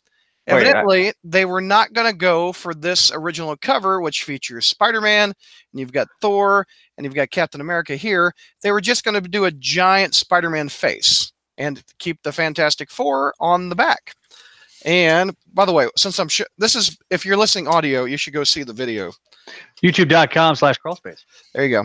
So here's the thermos, by the way. There's the little Spider-Man thermos. This is from the 70s. And I recently bought this summer on eBay, and I did not pay $13,000 for it. So anyway, I read up on the history of, let me get my lunchbox out of the way. I've never said that on the podcast. So this was a prototype lunchbox that has been in a collector's possession for a long time. It was made by Aladdin, and there's only been known to have 4 of them. 4 prototypes were ever made. 2 are in the Aladdin's vault, literally Aladdin's vault. Aladdin is the one that puts out the lunch boxes, and two other ones are in collectors' hands. And one of the collectors said, "You know what? Let's see how much money I can get for a lunchbox." So I thought that was kind of a neat little story. If you wanted to buy it on eBay, you could do 24 easy months of payments of as little as $649 a month for 2 years if you would like to purchase this lunchbox. So that's a car payment, ladies and gentlemen. That's a lunchbox payment is what that and it's $20 in shipping. $20 in shipping. Now, when I was a kid, I had this lunchbox. Oh, that's cool. This is the lunchbox I had, which has my 2 favorite characters busting through the metal or whatever. They got Spider-Man and Hulk, and on the back of the lunchbox is Captain America fighting. Is that Hydra? Who is that? Yes, Hydra. Hydra. And on the side, you've got some Romita, Spider-Man on the side there. You've got Cap throwing his shield. Captain America throws his mighty shield. There you go. And then you got a Romita-looking Hulk there, and then my 3 of my favorite characters right there. And when you open up the lunchbox, you've got the thermos.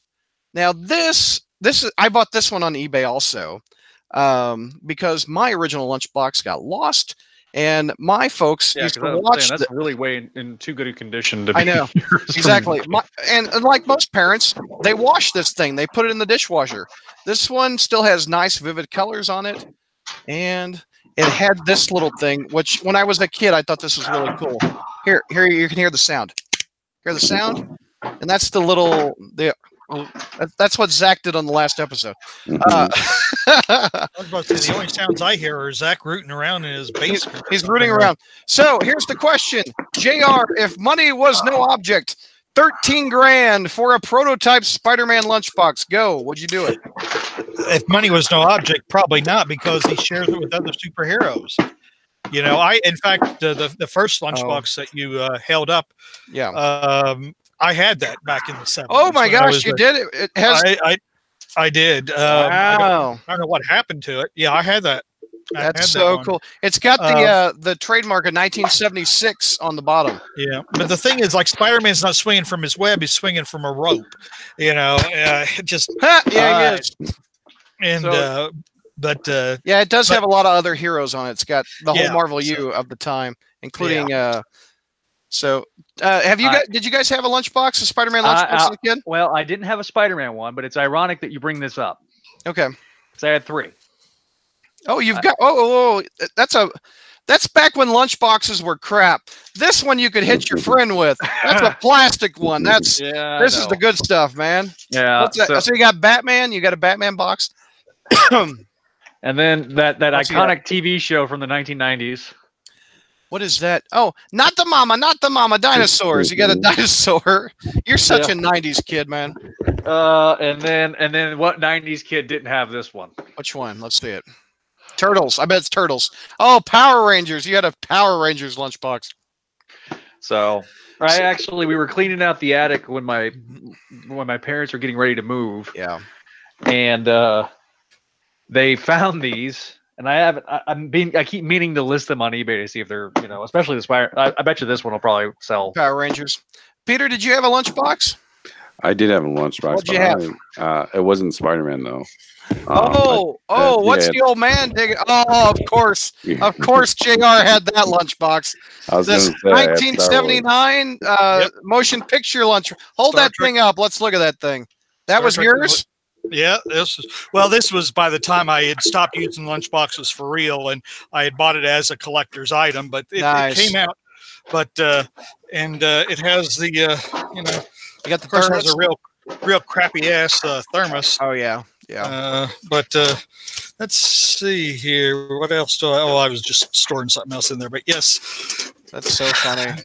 Yeah, and on the back, the scene there with V'ger. Yeah. That's so funny. But so I have a friend that runs the SpidermanCollector.com, and he has a Facebook page. His name's Cy. He's actually been on the show before a long time ago. He's always the ref. Oh, you got another one, Zach? There's a Spider-Man. I got more lunch boxes. Oh my gosh.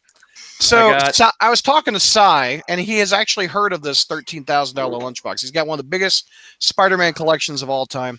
And I said, is 13 grand high? And he said, no, not if you can get somebody to pay for it. But he thinks $1,000 would be a fair number for it, which I think that would be more of a fair number. I don't know. What do you guys think? Yeah, Yeah, I wouldn't pay. Yeah, I would not pay 13 grand for a lunchbox. Yeah. Now, I will say this. This is for you, Douglas. I have that. That's Amazing Friends on VHS. I have that. Yeah, I got that too. I got all those. That's funny. All right. I've got another weird one before I go to JR.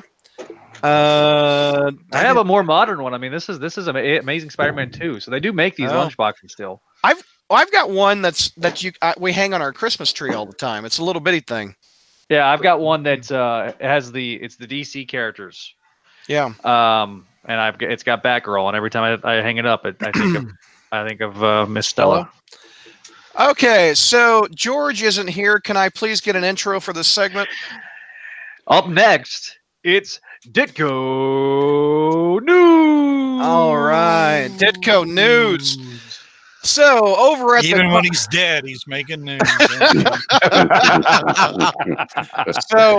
So over on the popculturesquad.com website, posted on March 16, 2019, writer by the name of Russ Maharas. He shared his first meeting with Ditko. So he wrote a letter to Ditko in 1973 when he was in high school. 2 years later, he wrote to Ditko. Actually, his first letter, Ditko wrote back to him in 1973. 2 years later, he wrote to Ditko. He said, "Can I stop by your studio?" He said, "Hell no, kid. Get the hell out of here."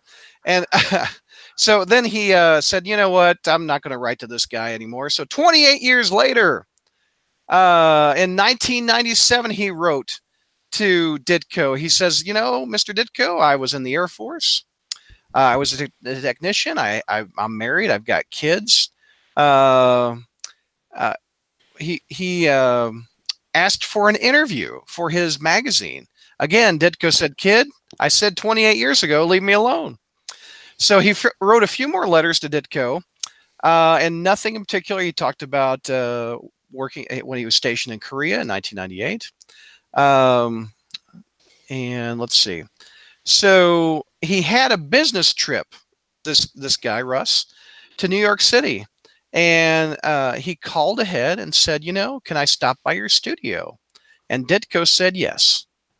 And this guy's been after Ditko for 30 years to come visit his pad. And Ditko said, "Welcome to the Sanctum Sanctorum. Come on in, kid." No, Ditko didn't say that. So you're making shit up. I'm doing my best. This is the JR topic anyway, that I'm trying to do my best JR. So he made a trip, met Ditko, had a nice visit, and then he met him again, and once in 2003, once in 2005. After the first visit, he stalked Ditko's apartment. He has a layout of what it looks like, and he drew it. It's an old 12-story office building. He'd been there about 6 years in 2003. He has a lot of art proofs around. He's got charts. He's got covers of stuff that he's working on with Robin Snyder, who did not Patreon, but GoFundMe, I think. And he just started talking to Ditko. And one thing that I noticed in this article, it's very fascinating. They got around to talking about Spider-Man, and it says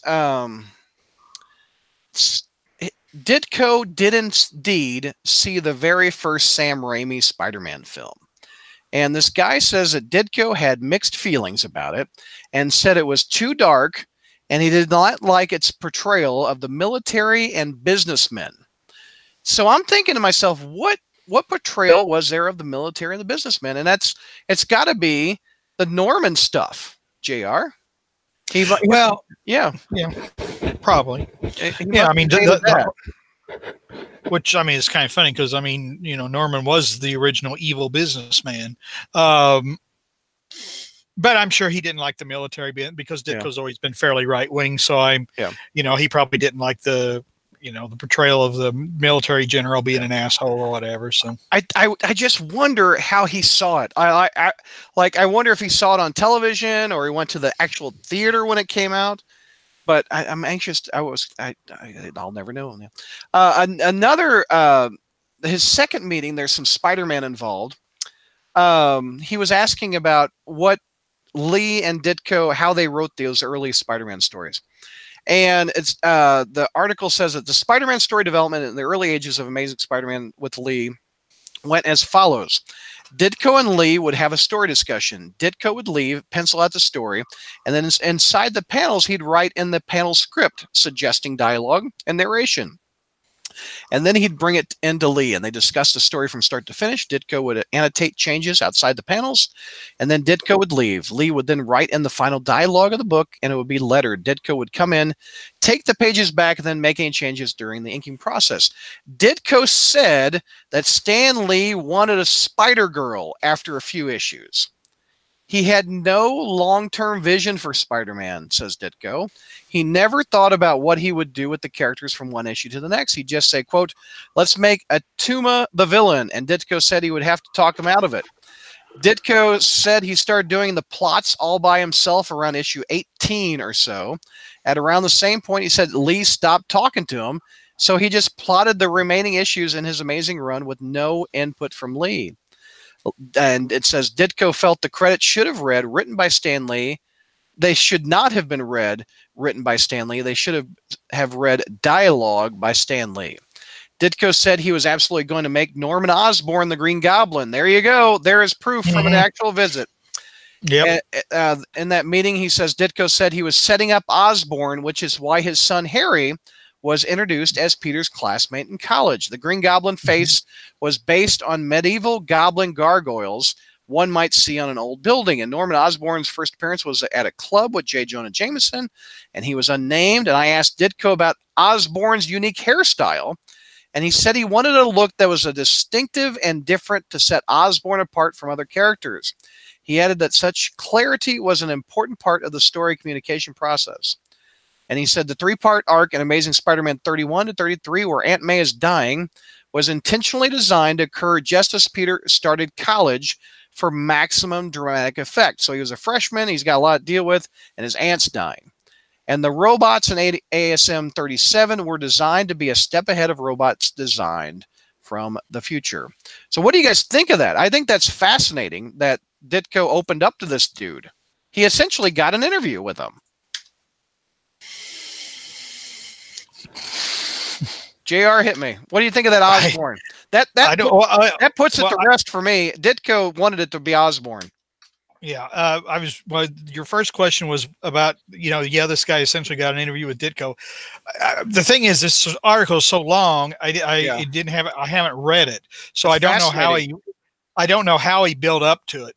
I don't know what it was, that maybe it was his military service or something like that got Ditko's attention. So, but the thing is though, Ditko said ages ago that he intended to make Osborn the Goblin. Yeah. but the rumor that they fought over the Green Goblin's identity, hopefully it will finally be put to rest, because that was never true, and I never thought it was true, to be honest. But it is nice to see some other confirmation of that fact, rather than also the fact that Stan Lee wanted a Spider-Girl around issue 14 or whatever. Now I never knew that. I had never heard that either. I never heard that either. And if that was doesn't true, surprise me. If that was true, that I don't think the success would be what we have. No. He'd be sharing the spotlight. And I guess we have Ditko to thank for that, if this is indeed true. I just think that's a horrible idea to introduce another character so early into the run. Well, you've got to remember, though, what the world of comics was like back this time in the early 1960s. Though, I mean, it was throw everything against the wall and see what sticks. Yeah, you know, I mean, and I mean the Fantastic Four notwithstanding, which had just began over a year earlier. I mean, Stan, even at the time, and he did not realize that he was creating a mythology. That's he true. really did. That's true. And that's why stories are inconsistent or characters are inconsistent. I mean, everything just kind of being literally almost like stream of consciousness stuff. And in the old days comics, I mean, this was like workhorse business. You just cranked them out. Yep. You just cranked them out, because the more you cranked out, the more money you made. Yeah. I mean, so really, maybe he was thinking he'd get a second title out of Spider-Man selling well. Let's make a Spider-Girl. Spider-Girl. Marvel did it 40 years later. Yeah, he wasn't thinking about diluting the brand or anything like that, because who would have thought that Spider-Man was going to run 800 issues and more? I mean, yeah, no doubt. So this, while it's brand new, I never knew this, and it's interesting. Would it be news to you, it's JR? not surprising. Would it be news to you from a dead man? This is better Ditko news than I've had in a while, isn't it? Well, yeah, it doesn't involve around mythological pictures that you thought exist, of Ditko and Ditko having a beer. Well, here's what's interesting and makes more sense than a lot of that other stuff you tried to peddle over the years. Because all those other stories were people who, for some strange reason, thought they would be the one to crack Ditko. This guy did it.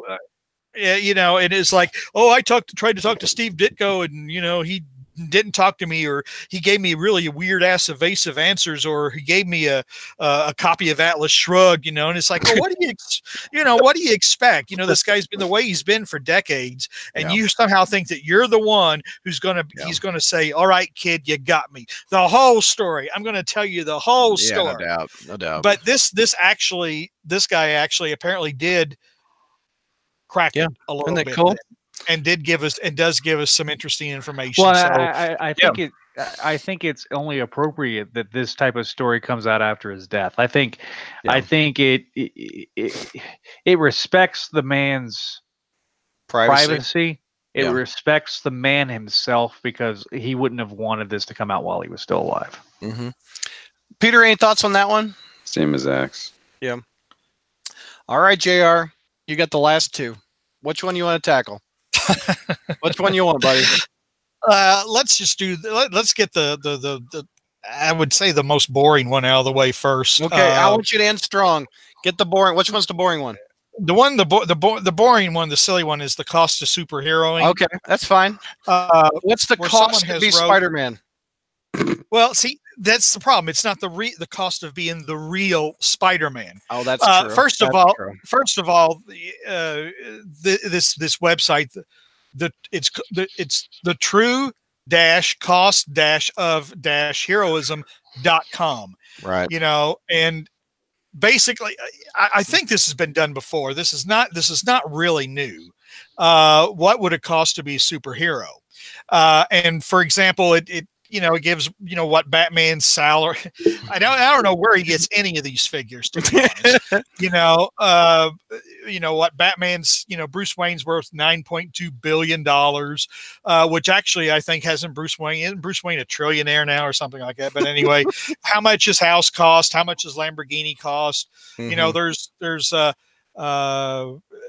Indiana Jones, what it would cost, what he would make as a college professor, and what his gadgets would cost. And some of these heroes are in the red, Some of them are in the black. Right. Well, although like with James Bond, though, he gives James Bond's salary is $53,000 a year, which is actually, I guess, based on the average salary for an MI6 secret agent. Yeah. Yeah. I mean, some of the, Indiana Jones is, he has to pay for whipping lessons, and his degree that he went. See, he went to the University of Chicago. Is that canon? I mean, I really don't know. I really don't know. Yeah, he lives in Bedford, Connecticut. I don't know where he gets his information. So, I mean, it's just a lot of silly stuff. Although Stranger Things, Hawkins, Indiana. Now, I'm a resident of Indiana, and I do not know. I have never heard of a town called Hawkins. It's a fictional town. They're I mean, come on. Whatever. I'm surprised that she even has that Ford Pinto, considering that if it got rammed in the caboose, it blows up. Yeah, I mean, how could a Ford Pinto even be running? I mean, exactly. Stranger Things isn't set in the past, is it? It's in the 80s. Yeah, it's in the 80s. Well, yeah, I could see a 1976. Let's talk about Spider-Man, though. Well, okay. Yeah, let's talk about, this is movie Spider-Man. This is not real Spider-Man. This is Homecoming Spider-Man. This is Homecoming Spider-Man, and it says that Spider-Man would make $23,000 as a photographer. Here's the problem. He's not employed as a photographer, is he? In the Homecoming? No. I mean, and in fact, he barely was in the Garfield films. I mean, Jonah was just referenced kind of in a text, I suppose, because nobody can replace J.K. Simmons. Right. Recast J.K. Simmons. I mean, that solves the problem. So he makes 23,000. Theoretically, he made 23,000, but he's not working as a photographer. And then his the cost of his suit is $1 million paid for by Tony Stark. So it's not real Spider-Man. Web shooters paid by Tony Stark, $8,000. Now here's one I don't understand. School bus costs. Me neither. I don't understand. $825. It costs. If he had done subway costs, I could understand that. Yeah. But I rode a school bus. It didn't cost me a dime. Do they not have school buses that are free for kids in New York City? I don't know. I would text my buddy Gerard, but it's 2:00 in the morning. So. I mean, unless it's. But he took everybody takes the subway. Nobody takes a school bus. Everybody takes if it's in New York City and you live in Brooklyn or Forest Hills, Queens, you're gonna take the subway to the nearest subway stop, and then you're going to walk to school. Mm-hmm. Yeah, that's I mean, not to introduce politics or whatever, but that whole thing with Amazon. I mean, it's like if they were going to, how was the subway system is crumbling? How in the world it could handle another 25,000 passengers from Queens? I have no idea. Wow. But anyway, yeah. But Spidey's in the green. He's making money. He's not. Yeah, in debt. Mainly because of Tony Stark. Yeah, Tony Stark is paying for him. Yeah, this is so. It's not. I don't know. It's like, okay, this is like cotton candy. It's fun to read, and then you're going to forget it. That's true. All right, hit me up with the closer, JR. Hit me. All right. Bring the funny. Bring the funny. Well, at 2 in the morning. Bring the funny. I'll try to bring the funny. The thing is, we've done stupid Spider-Man robbers before. This one I picked because it has some funny things that you can play off of, I thought. Well, first of all, it was like, the Spider Morons is what I used to call these segments. Right. Idiots in Spider-Man costumes would do something. Well, first of all, the idea that the first thing that is going to why it's going to be they're going to be talking about an idiot is where he's from. Now, what I've done is I've plotted out on this map the United States. The states where all the crazy people live, for example, all the crazy people. Now, California obviously is Montana because of the Unabomber and the Freeman. I remember that. And then New York City, New Jersey, the Northeast. I mean, come on, these people. Look who these people send to political office, and you can tell how loser. Oh, wow. No, come on, man. Come on. I mean, Elizabeth Warren, really. Okay. Let's move on. Oh, my God. I have to deal with well, I don't have to deal with her, but anyway, I have to listen to her loony ideas about a profession that I know more about than she does, and it's just infuriating to listen. But anyway, and then here's this Pennsylvania. This is where Penn State is. Hold it up higher. We can't see it. Oh, sorry. There you go. This is where Penn State is. If you're an audio-only listener, you need to go to youtube.com/crawlspace. Yeah, JR is holding up a map. He's got he's got visual aids. Yeah. Well, I hope that's the only aids I got. I don't want the other kind.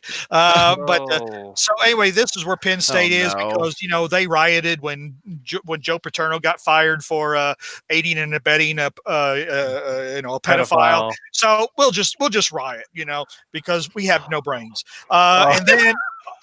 And then obviously there's a state in the Midwest. Hold it up. Can't see it. There's a state.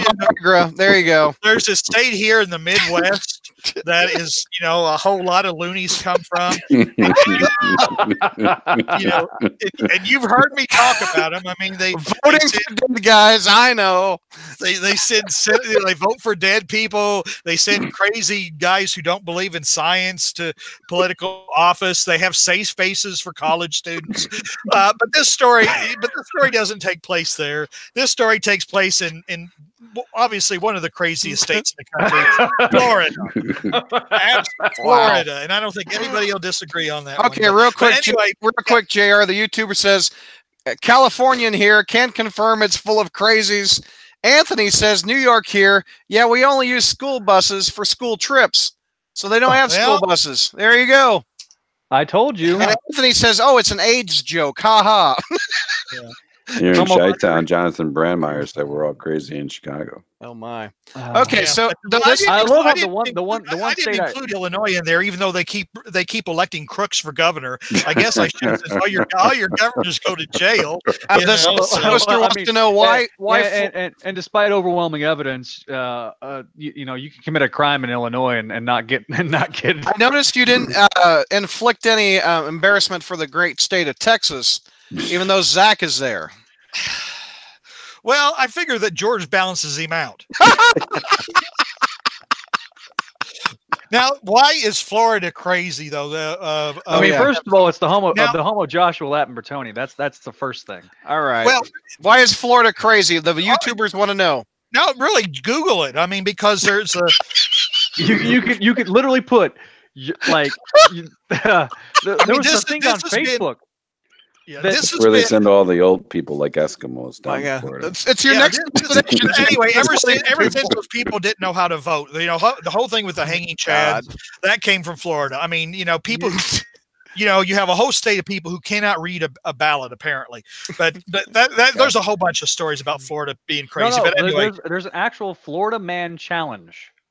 Okay, on Facebook. Let's get back to the Spider-Man. Here we go. All right. So anyway, we had a real brainiac here. All right. This guy was the criminal is Edward Fast Eddie Wilburn, and so I gave you some stuff to work with. The story starts out: a Spider-Man mask hastily purchased at a thrift store wasn't enough to keep one Florida man from being identified during a burglary at a liquor store. Deputies said they recently nabbed Edward Fast Eddie Wilburn, so obviously he wasn't very damn fast. I'm not sure what after he sold bottles. I mean, when you go to a liquor store, you do steal liquor and cigarettes. He stole liquor and cigarettes. But here's the thing. This is the best part. He first went to the store without the disguise. Brad Mute. He went to the store without the disguise. Then he went back to the thrift store. Surveillance video shows Wilburn with his face covered in a Spider-Man mask. The mask might have worked if he hadn't originally approached the door without this disguise. He weren't in here 5 minutes ago. He walked up to the door first to try to break in, and then it said, and then he left, went back, bought the mask, and then went in. It was, and this is a quote from the, let's see, what is this? Is this the sheriff? Yeah, Deputy Bruce Milne. It was just a matter of absolute surprise that he would walk up to the door first, try to break in. Then it starts clicking in his head that, oh, I might get recognized if I do this without a mask on. He didn't change shirts or anything. Just the mask will do. He went up. Couldn't break. Oh, God. Oh, he got a mask. And then he broke in. I think Eddie's a little not so fast. Yeah. The best part is the way the news story says. The initial faux pas didn't stop Milne from going in through with the crime. Deputies said he left the scene, went to a local secondhand store, and found the mask, and then returned to commit the robbery. Oh, like, my God. And here's the thing. The video is absolutely hysterical from the surveillance. He's trying to open it up without a mask on, and he's on the ground trying to pull the doors apart. He was like, wait a minute, there's a thrift shop next door. I'll be back. I'm gonna go become Spider-Man. And I'll get this door open. He's gonna change in an alley to rob this place. So here it is. This guy has been a criminal. He has an arrest history going back to 1991, and he's well known for his drug activity. Okay, and he's a narcotics user. He uses heroin. He uses meth, and he steals to feed his habit. So there's only. And so Wilburn was arrested on charges of burglary of an occupied structure, grand theft, and committing a third-degree felony while wearing a mask, as well as felonious stupidity. The best part about it, like if you watch the video, Yeah. the best part is the guy didn't change clothes. No, not at all. He's wearing the same shirt. He's wearing the same pants. He doesn't even like pretend to like not, wear gloves for this particular occasion. He uses his bare ass hand on the damn door. Yep. Yeah. Here's the thing, though. He's been a career criminal since 91. He's a meth head, a heroin. I mean, he looks like a meth head. He looks like he weighs 110 pounds soaking wet. I tell you, there's one way to end his criminal career, and I guess. Oh my God, the Punisher's back! What are you doing? He's just stealing stuff. I mean, he's not. Basically, he needs a little pill that's jacketed or plated with gilding, metal, and copper alloys or steel. That will take care of it. My gosh, it's just a thief. Since 1990, JR prefers the Chinese method of capital punishment. Where they just take you JR. outside, pop, and you're done. Honestly, I mean, really, honestly, career criminal since 91. It's like I hope that some of those cases can stick to the point he goes back to prison this time for a long time. Yeah, Sad thing. Go ahead, Zach. I mean, this you watch the video. They show his cavalcade of mugshots. He's even got his mugshot pose down. I mean, he does. It's like he's posing for the senior picture 17 times. He's like Craven 87. Look, I deal with. Oh yeah, Zach might see Fast Eddie if he gets transferred to Texas. Look, I deal with my daughter. So. I deal with stupidity on a daily basis. Yeah, these guys think they're freaking geniuses, but they're just nothing but dumbasses. Yeah.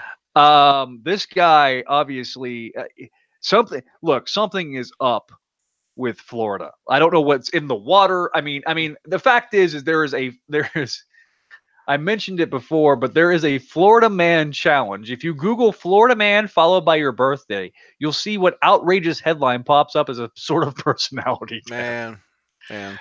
So if you put November 6th as your birthday and Florida Man, the headline is Florida Man bitten by a crocodile after jumping headfirst in the crocodile pit. Oh my gosh. I mean, Peter's gonna go do it.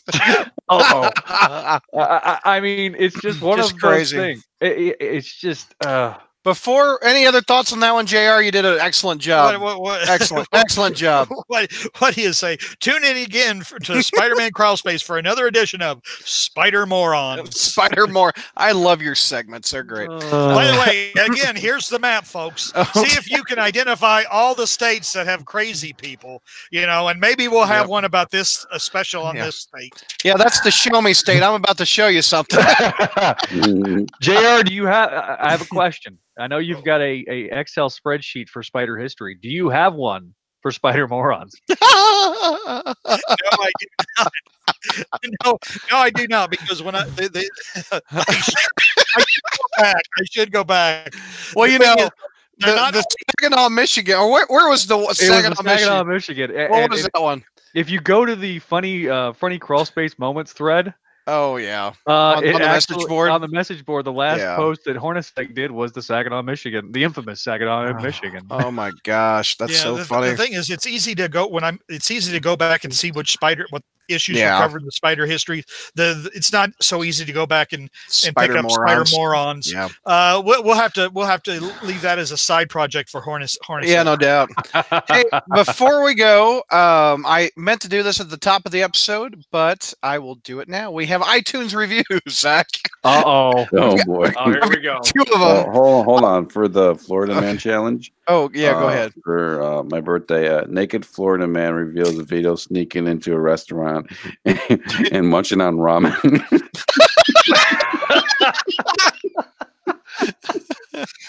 Now JR's gonna do his. What are you gonna do? You gotta type in Florida man and what? Your birthday. Your birthday. Okay, hold on. What's JR got? Oh my Lord, there's more than one. Okay, here we go. Florida man arrested for 26th time.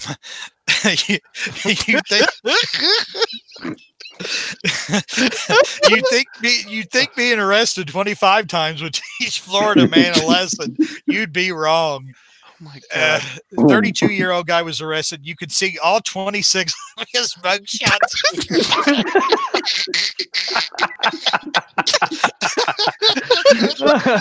Wow. I don't want to say his name.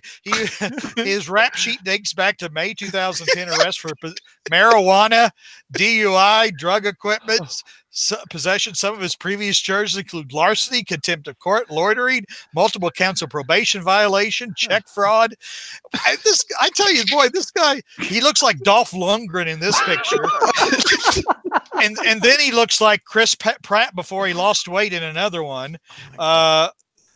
Blonde hair. This guy, boy, this is interesting. This guy's got, holy cow, there's the emaciated version, the skinhead version of this guy. Now. Yeah, this one's a good one. So I did mine. Here's mine real quick. Florida man drops stolen TV from getaway scooter. Oh my God. Police say 2 Florida men stole a flat screen television from a South Florida Walmart store and dropped it as they fled on a motorized scooter. Police said on Twitter that 36-year-old Michael Patrick Flanagan was arrested Wednesday.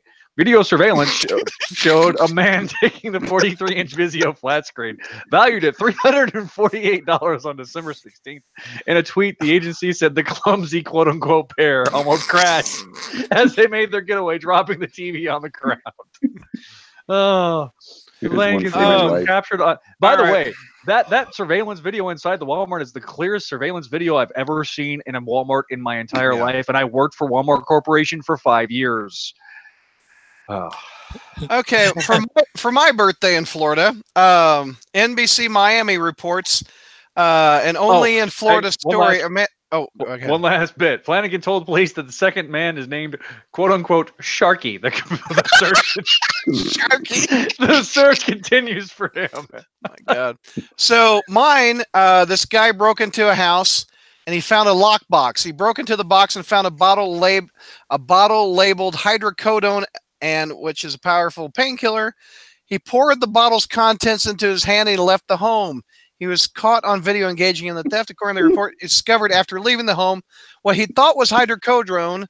What he had was a handful of Equate gentle laxatives.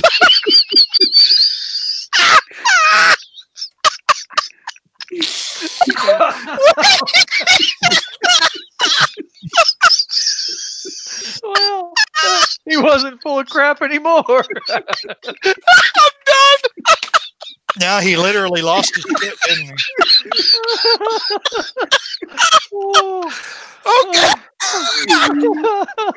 Guys, Kids, go play that game at home if you You're gonna have your students do that on Monday, aren't you? Florida man, and your birthday in Google. I got one more. Oh, you got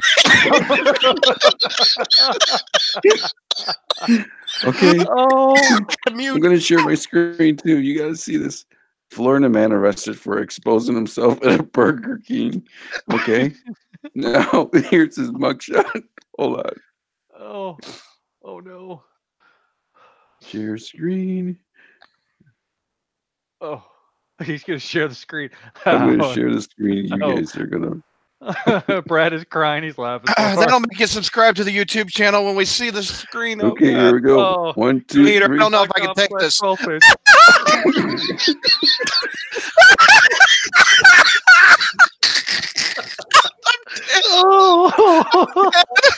I'm dead.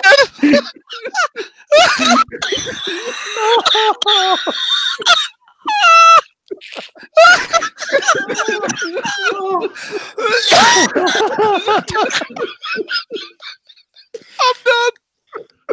Oh. Jesus, that's funny. We're gonna do iTunes reviews now. After Peter killed us, God almighty.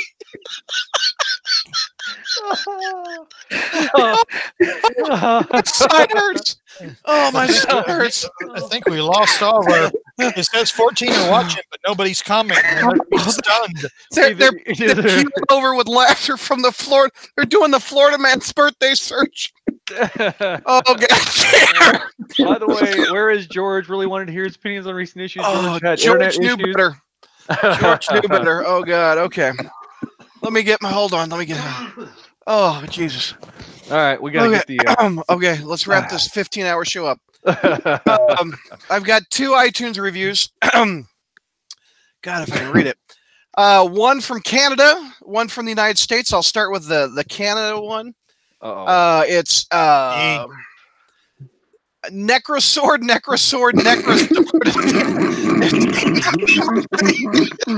Subject title. Because who is it? George hated that word. Yeah. He said, "What George. the hell is a necrosword?" So he said it 3 times. 5 out of 5 stars. Rohad67 wrote this on March 6, 2019. Quote, "That was just for you, sport. Oops, I mean George." Now that I have that out of the way, I will say that I've been listening to the podcast for 9 years in Canada, and I could not give it a higher recommendation. The Crawl Space crew is an intelligent, funny, you betcha, Florida. Canada. This is Canada, not Florida. Incredibly knowledgeable about Spider-Man's history and criminals. I added that last part. The Marvel Universe and comics in general. Their reviews and criticisms are brutally honest and fair. They give credit where credit is due and criticism where it's warranted. Despite the fact that JR is a monster, this is a great podcast. What? Rebuttal, JR? Well, like I said, I can't sue anybody for definition of character.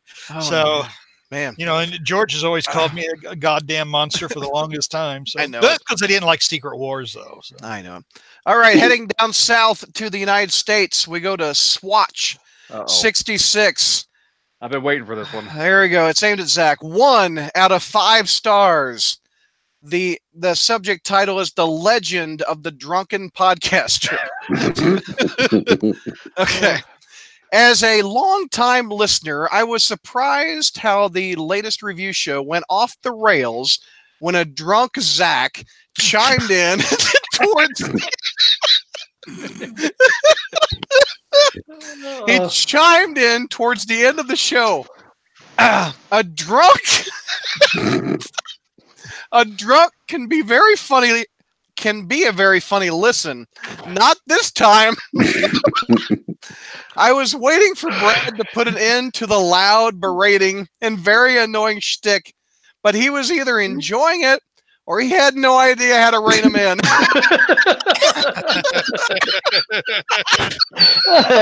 Probably a little bit of both. It wasn't entertaining in the least. Man. It was an annoying listen and a struggle to keep from swiping delete. If this was my first listen, there definitely wouldn't have been a second.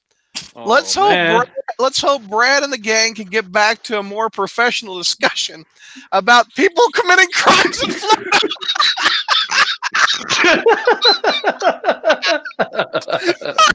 Okay, Zach, you've got it. Oh God, I'm so done. First of all, two things. One, all right. First of all, yes, I had a few drinks. I wasn't drunk. Okay. There was no DWI test. I didn't have to blow into your microphone, please. But also, part of the problem why it was so loud, I went back and listened to. I saw the video and I saw the. I listened to the audio version, and part of the reason it was so loud was because it was picking up the wrong mic. It was picking up my mic in my webcam, not the mic that I used, my condenser mic. So I sounded a lot more loud than I normally would have. So between that, yes, was I tipsy? I'll absolutely own to being tipsy. I wasn't, but I wasn't going to put on a mask and rob a convenience store to get tipsy. or steal some laxatives.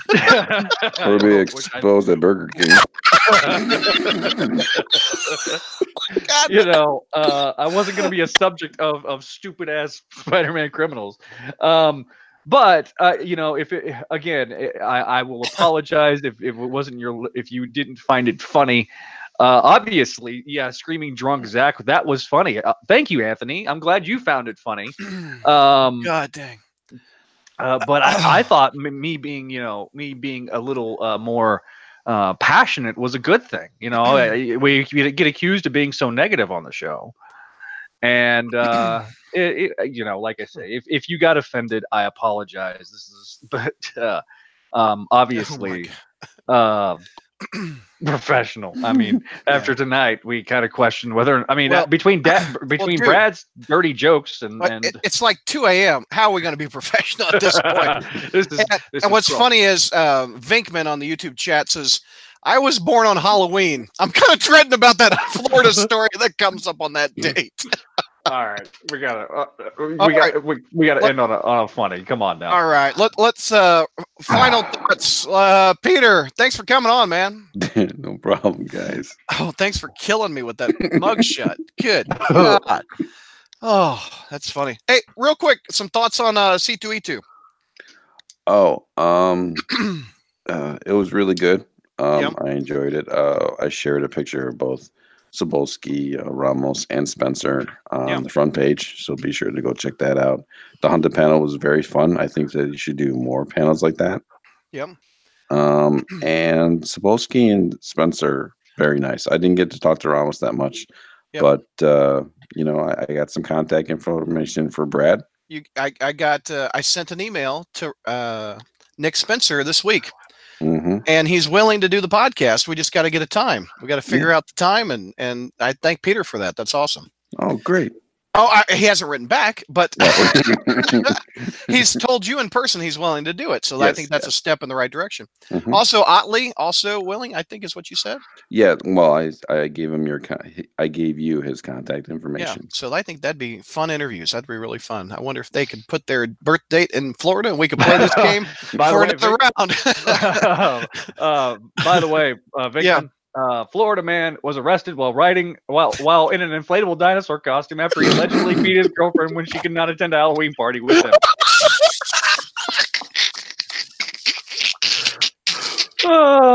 And this is even where the best part.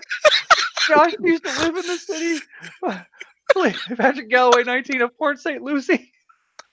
Where Josh used to live, pushed the woman to the ground. Oh, this is not funny at all. Oh, that's pushed not funny. Pushed the ground and held her neck to the floor, according to the smoking gun. Woman said Galloway was wearing the dinosaur costume when she arrived at his home on Saturday. God, beat up by an inflatable dinosaur of Barney or something like that. Oh my I God. love you. Final thoughts, Zach. Oh my God. A lot of laughs tonight. This Oh was, my God. Gosh, who would have thought they would have come this late in the show? This Man. is one of the funnier. I mean, Yeah. between JR's actual spider news. Yeah, it's spider dumbass. What is it? Spider morons. Morons. Spider morons. Now, yeah. But between that and the Florida Man Challenge, Jesus, I mean, that was funny. Good God, JR. Final thoughts. JR, you ask why I give you the weird ones, so we have moments like this on the show. That's why. All I'm going to say is, George, we miss you, and yeah, come back and carry your own slack. And besides, can you imagine? Besides, he's got to defend Stegron, doesn't he? I mean, Stegron's honor needs to be defended. Stegron's been amazing for the last couple of months. We have not heard George's opinion. So this ought to be. And then Peter needs to tell him about how Stegron, Stegron lost the challenge, even though Peter valiantly tried to defend him. So yeah, I did. All right, that's it. That's a wrap. Thank you, YouTubers. I thank you for watching. I don't think we've ever gone under 10 for several hours now, so I appreciate you all sticking through us for that. Yeah, all right. We hope we provided you with entertainment. If not, write an iTunes review telling us how bad we are. I live in Florida. I live in Florida, and I find this podcast offensive. 1 out of 5 stars. That'll be next month. Probably our next podcast will be an Avengers Endgame movie review show, if I had to guess. Yeah, so that's coming up fast. So. Well, it's coming up. Well, we made yeah. I mean, we might do another review show between now and then. I think we might have another satellites in us, and yes, we will do April satellites. That's about it. Yeah. All right. Go to patreon.com/crawlspace. Go to patreon.com/crawlspace for that exclusive podcast talking about all things Spidey that are not amazing related, such as Friendly Neighborhood Spider-Man, Ghost Spider, excuse me, and Miles Morales. We're also doing the Senate Demon breakdown. Yeah. Next week. Who is the Senate Demon? Who is the Senate Demon? That'd be a good one. Okay.